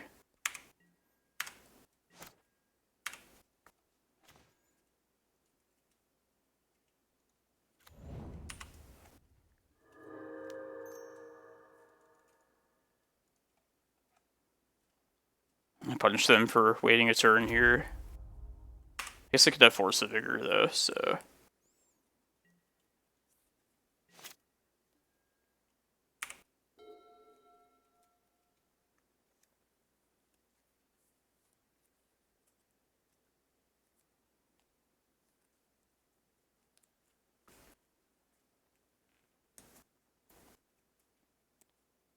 Yeah, at this point, I'd just do them in paper too.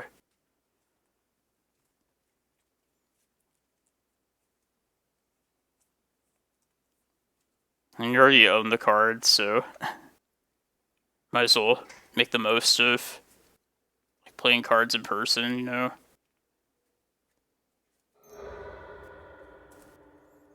Oh, well, hold up a second. This will not be happening.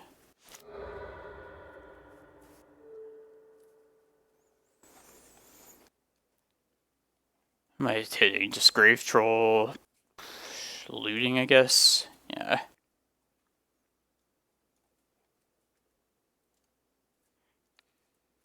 I mean, definitely Grave Troll. Yeah, do that.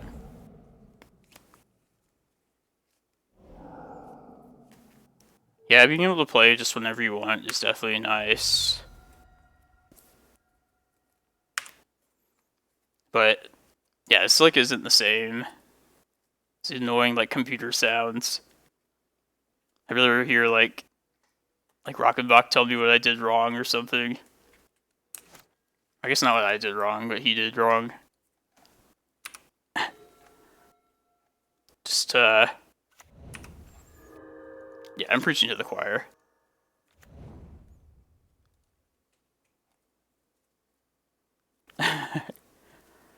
And still no dredgers. It's pretty unlucky for them. I get Karakas here.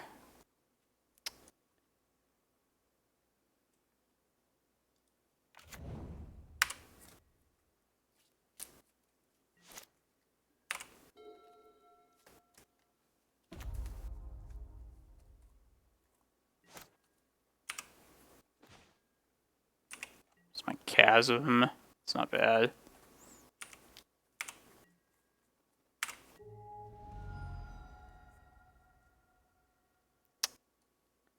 Stupid thing.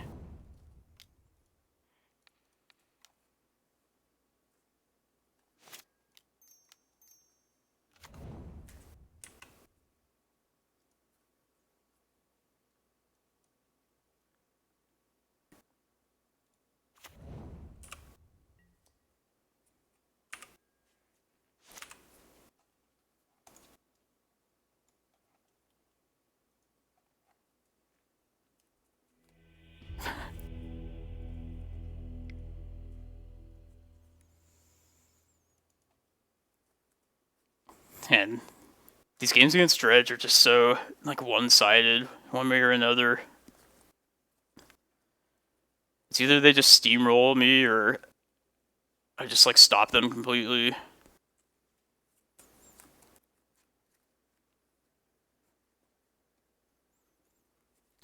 guess it's just all about the opening hand.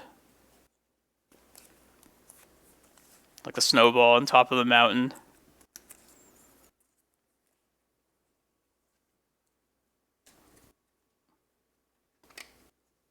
And Faerie Macabre, I feel like this card I've been underrating for forever too.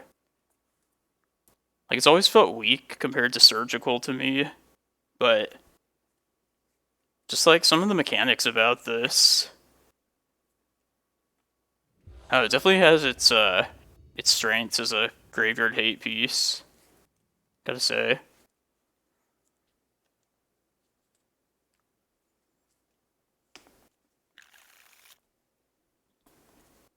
Oh man, 3 Ancient Tunes. I think I can keep this.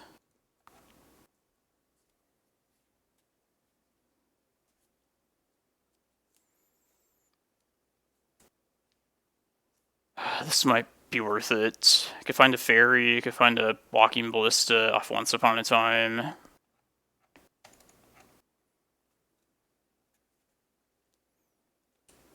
Yeah, I don't think I turned this down.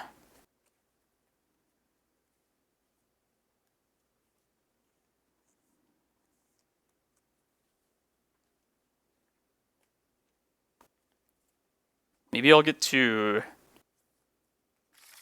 I might end up copying their, like, City of Brass to get the green mana.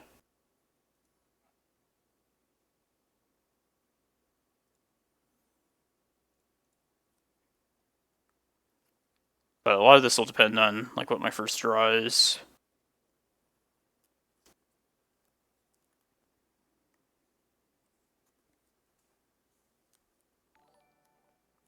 Meme Jesus, thank you for following.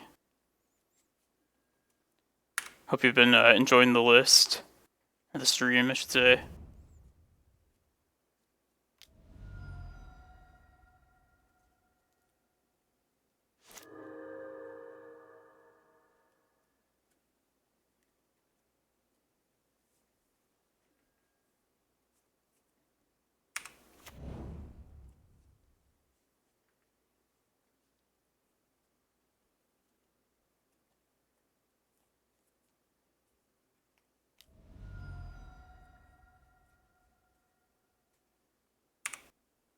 Probably hold priority.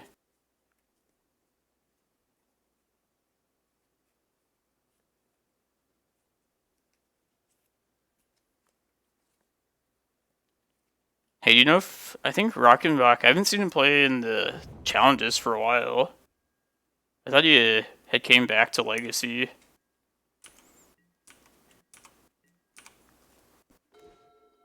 I don't know, though. Alright.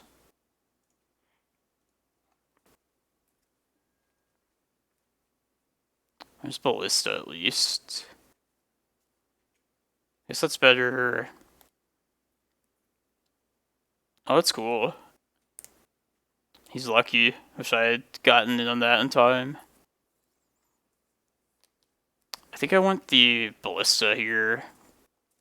I can play it out as a 1-1, and then be able to handle bridge from belows if I need to. Yeah, alternative is like just to play Rejuvenator next turn with that Forest, but I think Ballista is more disruptive. Yeah, I'm gonna do that.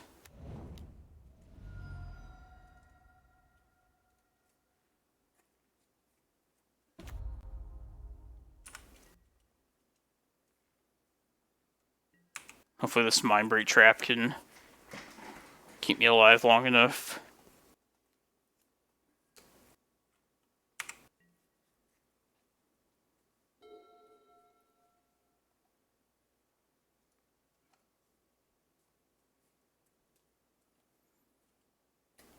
Cephalon Coliseum's on now.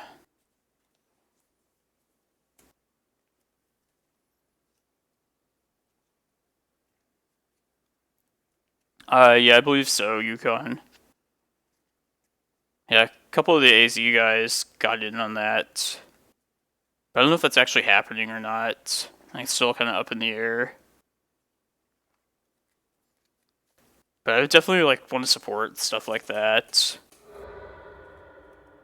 I definitely would have signed up if I had been punctual with my online stuff.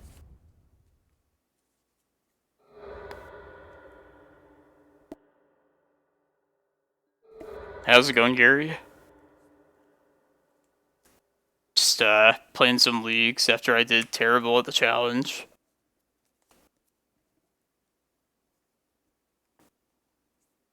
Yeah, no Narcomoebas yet? There's one of them. I think I just have to do this. Probably right now. I guess I wait for them to... Yeah, I'm not sure. 2 bridges.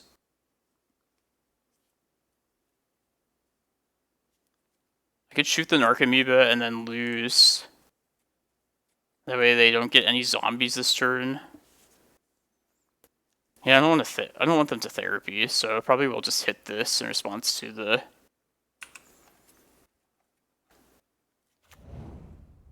Alright, I guess there never was a chance to do that. Well, I can still get rid of the bridges when they go to therapy.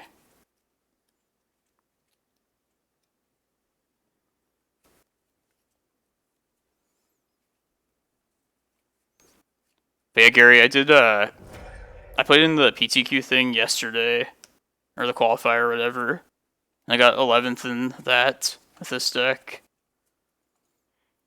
Alright, I'm not gonna let them...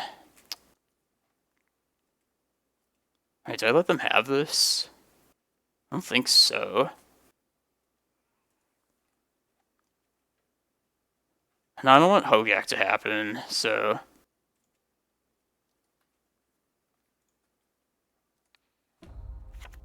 Might have done that wrong, but...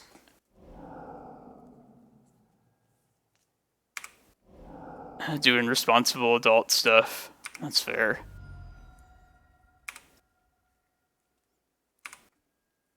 Yeah, I should have probably done that rather than spend 30 event tickets to go 03. I'm still liking this list a lot. Even though, like, the challenge today went bad, but I feel like this list is in a pretty good spot. It's, like, fun to try and figure it out, at least.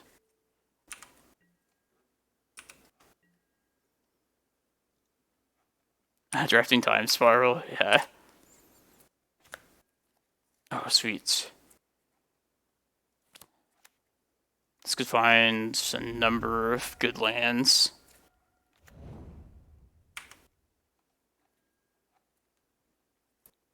Yeah, like I think I take this this chasm here. I mean, I can't let the Ashen Rider hit, but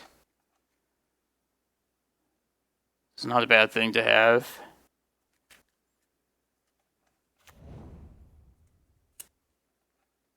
I think I'm keeping the Tomb around also.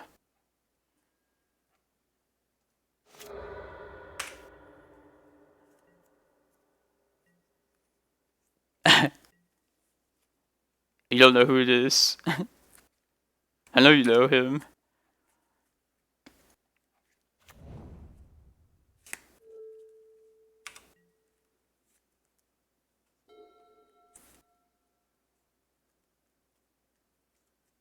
Alright, no Dread Return yet.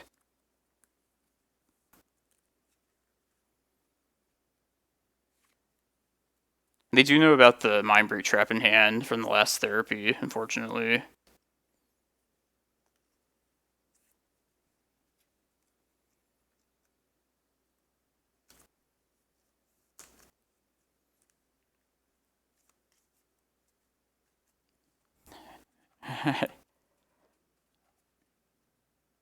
Gary, you dealing in power again?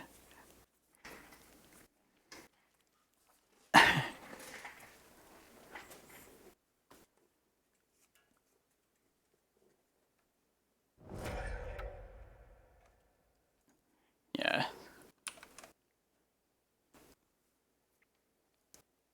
This is likely naming Mindbreak Trap, of course. And if I just draw like I mean, maybe I should have kept that forest, so that way if I drew like a Once Upon a Time, I could find like a Faerie Macabre. Just find just kill the Ashen Rider and other stuff. Or just draw it too. That's fine.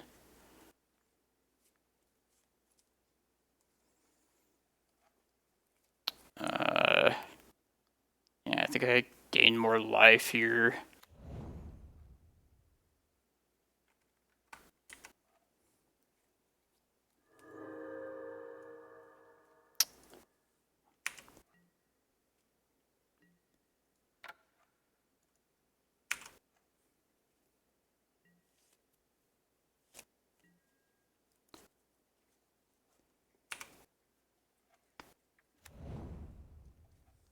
Playing this very carefully, or trying to at least. I feel like this is a spot where I shouldn't lose, but it definitely could if I'm not careful. Probably just to be safe, I'm gonna fire the fairy off. I should just do it right now. I can hit Hogak and Ashen Rider.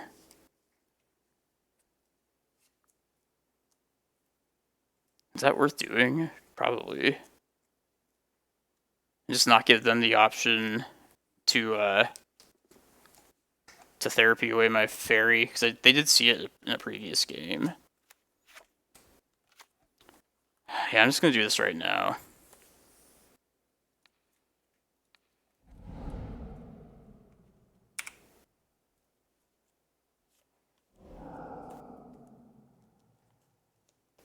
Ashen Rider is the most threatening thing, by the way, so.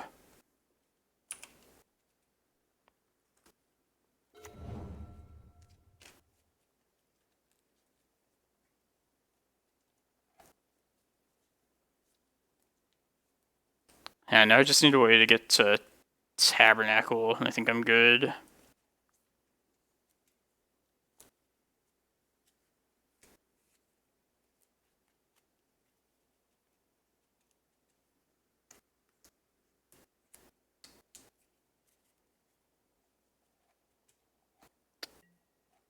I think I saved this Vesuva to copy Chasm in a couple turns.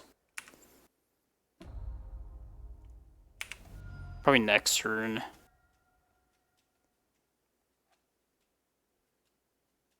Let's see, I go to 5.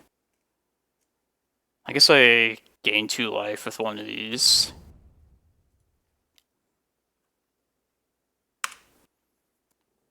Yeah, that'll put me at 7, and then that'll be another couple turns with a second Chasm.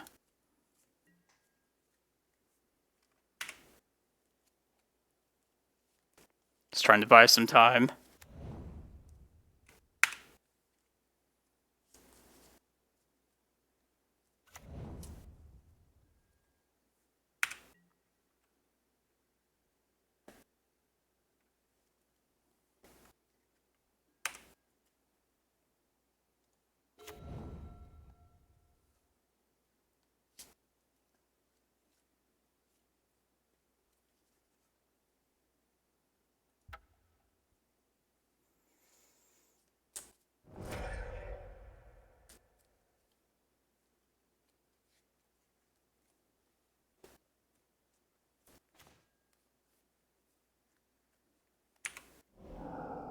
Oh, their own grave trolls.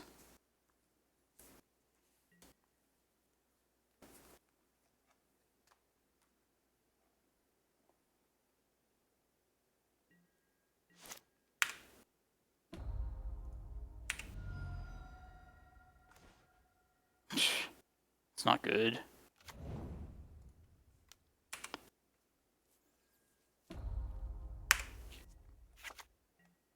I need like a Golos or... and then the mana to cast it.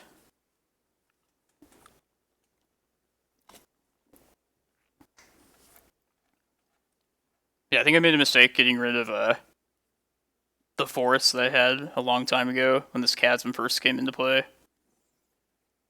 Oh, nice. The ninjas.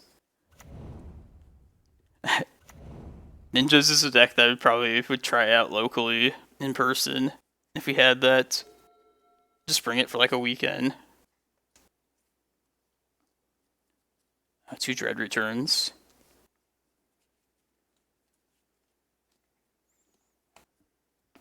Just to say that you played Magic with ninjas.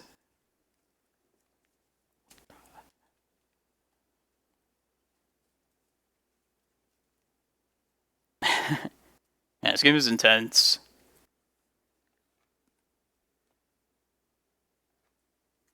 Yeah, I see it as a...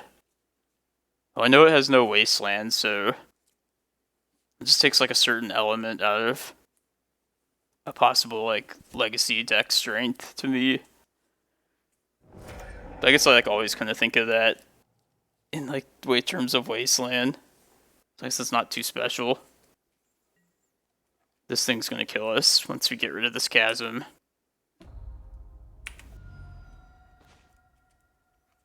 Oh, I wish I had you green mana.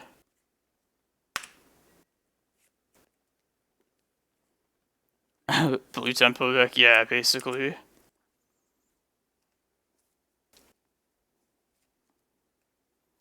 Alright, one more draw. I guess 2 more draws to find our Tabernacle. They're just not going to dredge at this point, so...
One more draw here.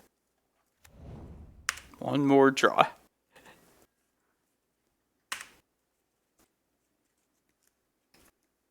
And actually, like, a forest won't even do it for us. I guess it just has to be Tabernacle here. Right here, right now.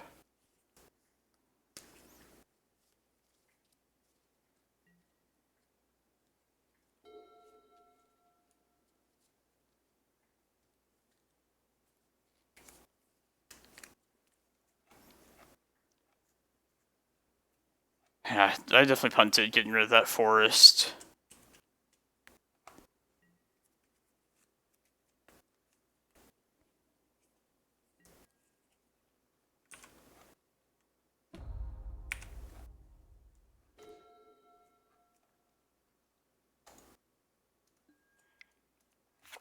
Bummer.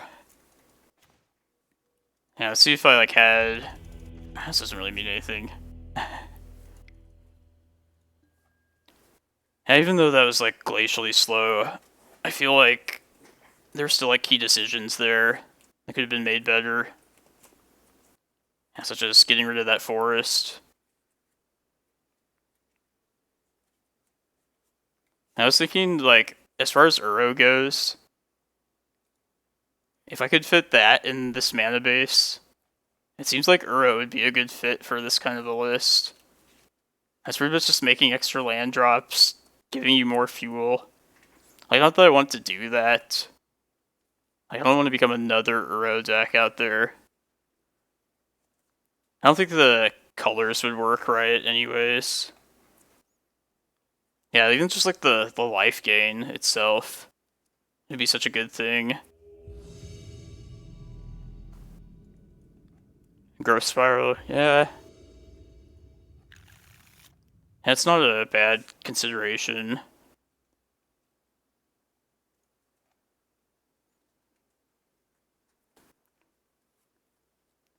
Yeah, exactly. It's like my fear of the card too. Like, even just the initial 2 colors is asking a lot from this deck. Like, generally any card that has 2 colored symbols in its cost is a no-no. Like, the obvious exception is Prime Time, but it's 6 mana.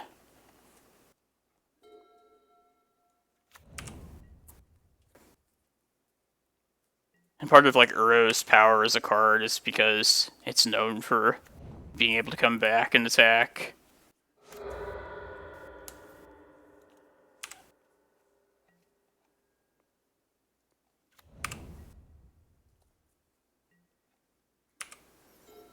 This weird indestructible land.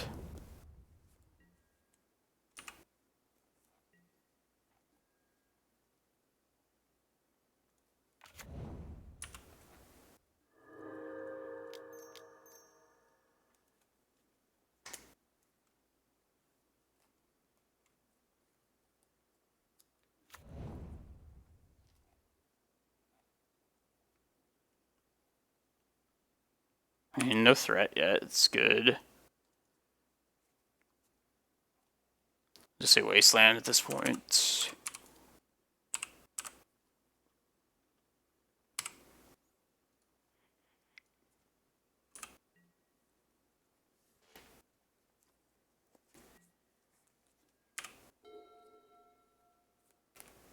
Delta. That Brainstorm. I know how good Brainstorm is. It'll magically fix their hand entirely. I'll have like 3 different fetches after that. Like a Misty, I bet. Although that has happened at times. It's pretty nice just locking Delver out of mana from the get-go. I think I'm playing Tomb out here. If I copy Vesuva, or copy Tomb, I could have the mana to at least hardcast. No, I'm not going to do that, but they have Force there. Yeah, somebody has actually attempted to Wasteland it. That's happened, and A lot of people surprisingly will like Force of Will, something that's uncounterable via Cavern. I think they just like don't notice like that the creature type is something that can't be countered. Like those kind of things I've seen like multiple times. I'm always like surprised when it does happen. I mean, need to draw a Cavern here pretty soon though.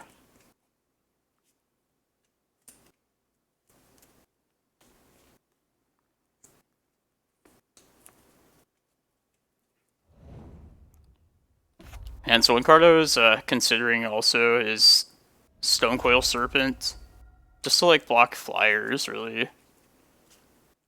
It doesn't seem like the worst idea. Let's see, how much do I play around days?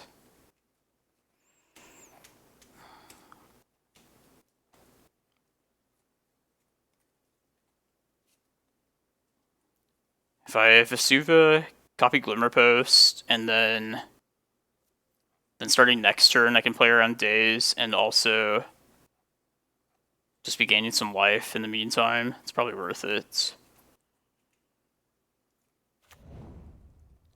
I assume this Golos is going to get countered at first. Which of course it will, but trying to clear the way for the prime time.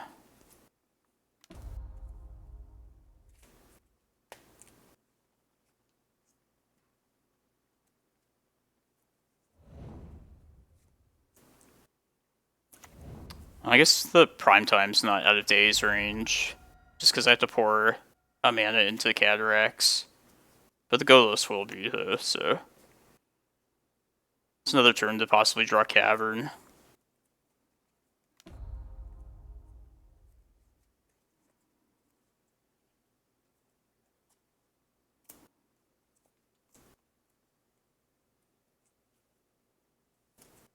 Yeah, Stonecoil could also just jump like Merit Lage tokens too.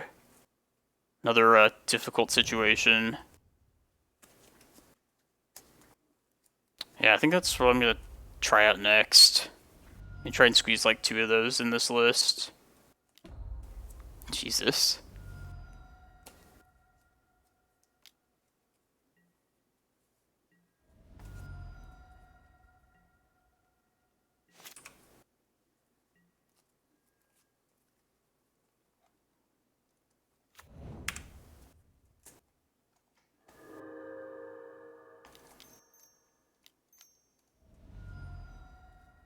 I'm just dead to Bolt now.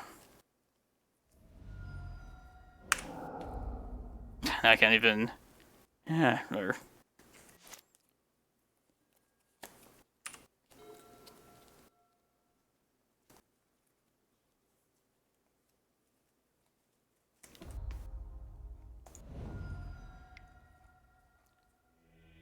And Delvers are so fast today. I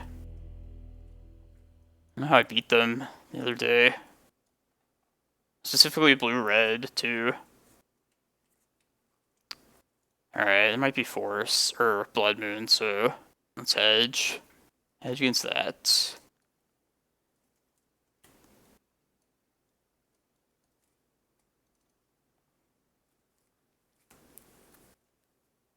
Oh, is this a non-waste? No, we got wastelanded the Cloudpost first thing this last game.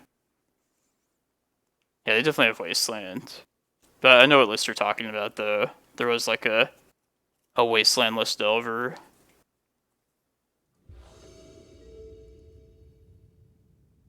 Like, I think that's pretty crazy. I don't think I would want to play Delver without wastelands. I wouldn't risk it. This is just a wasteland, but got no fear of that.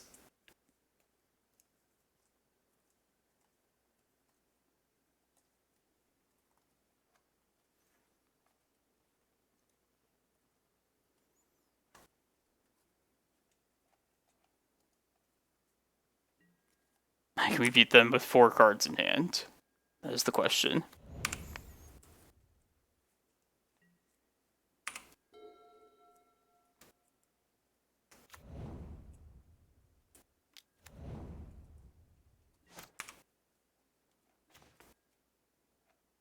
Ooh. What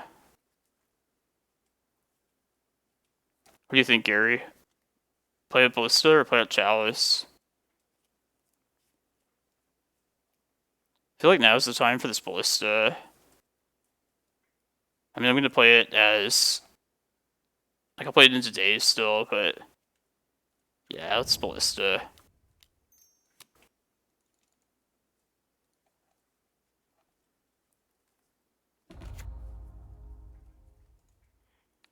Yeah, I really like Ballista in this list, too.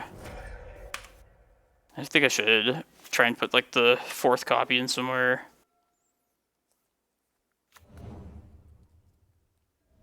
Yeah, maybe I should, Ballista could have been saved for later for the Sprite Dragon, potentially.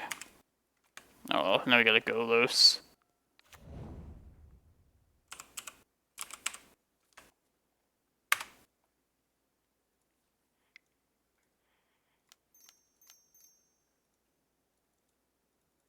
Now I'm gonna fuck with them with a $5,000 card.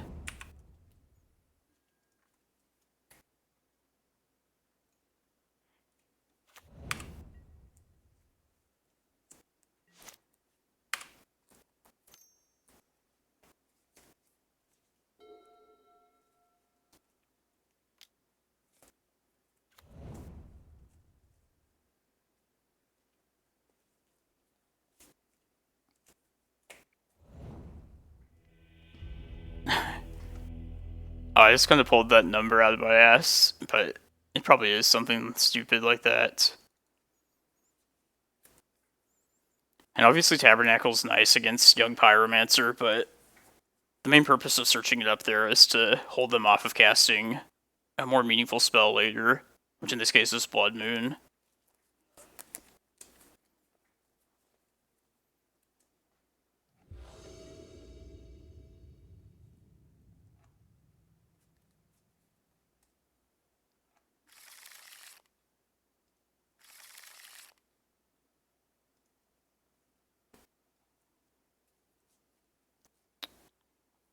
Put you back.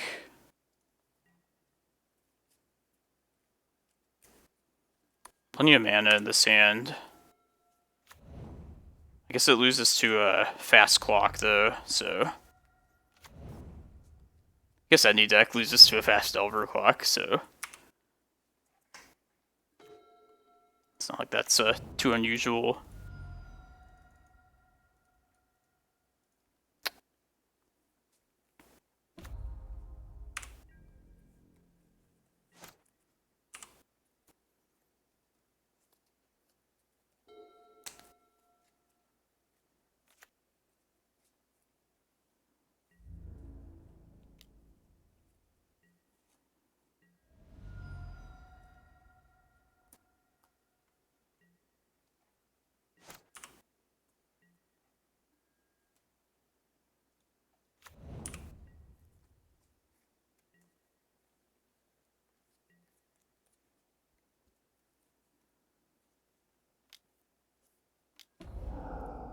Petty Theft already? Jeez. I was gonna say, if I can get a Chalice on 1 and then a Chalice on 2, I think that would be good against Delver, but never even got to that.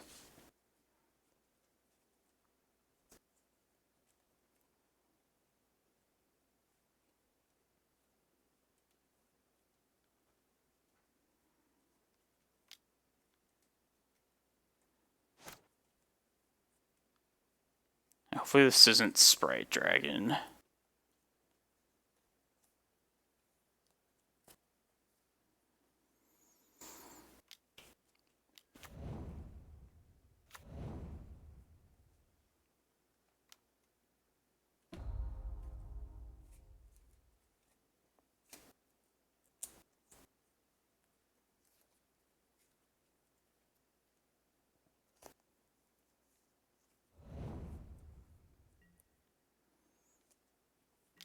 They didn't shuffle, by the way.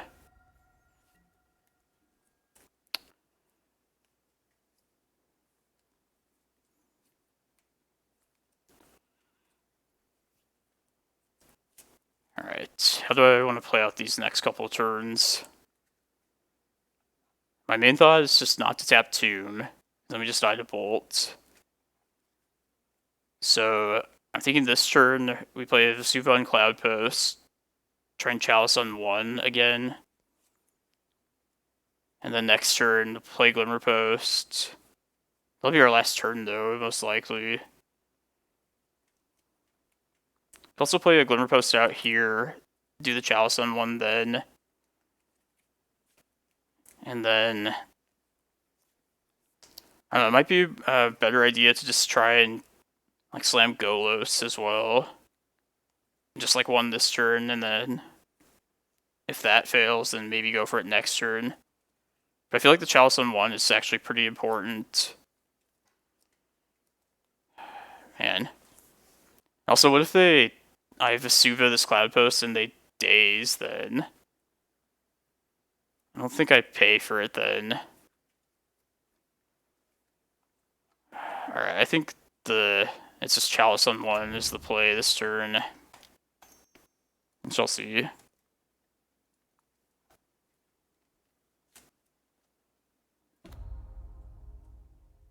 So that's pretty good. Just pass. Hopefully they don't have Wasteland.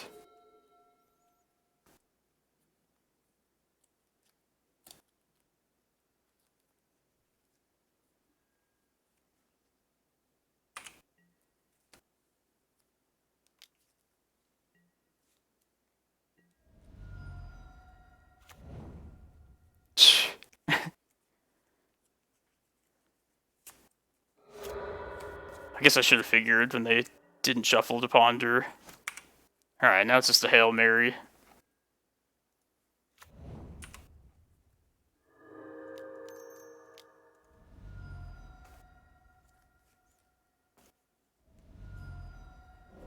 Alright, that's enough losing for today. So everybody, be sure to watch Mr. Lee's stream later. I'm going to raid him right now, because he's in the middle of a 12-hour stream. So definitely give him some support. Show him the nice love that you've shown me today. Appreciate all of you just tuning in and watching this list, because I really like this list a lot. Even though it went poorly for this day today, it did really well in the PTQ yesterday, so definitely check that out on YouTube as well. So yeah, I'm going to be on Mr. Lee's stream later tonight at 5 p.m. or so this turn, or like Mountain Standard Time. And also Fenris Cloud's stream tomorrow as like the post-pilot for his series. But yeah, appreciate all of you. Let's go raid 1 Mr. Lee. Have a good rest of your day, everybody.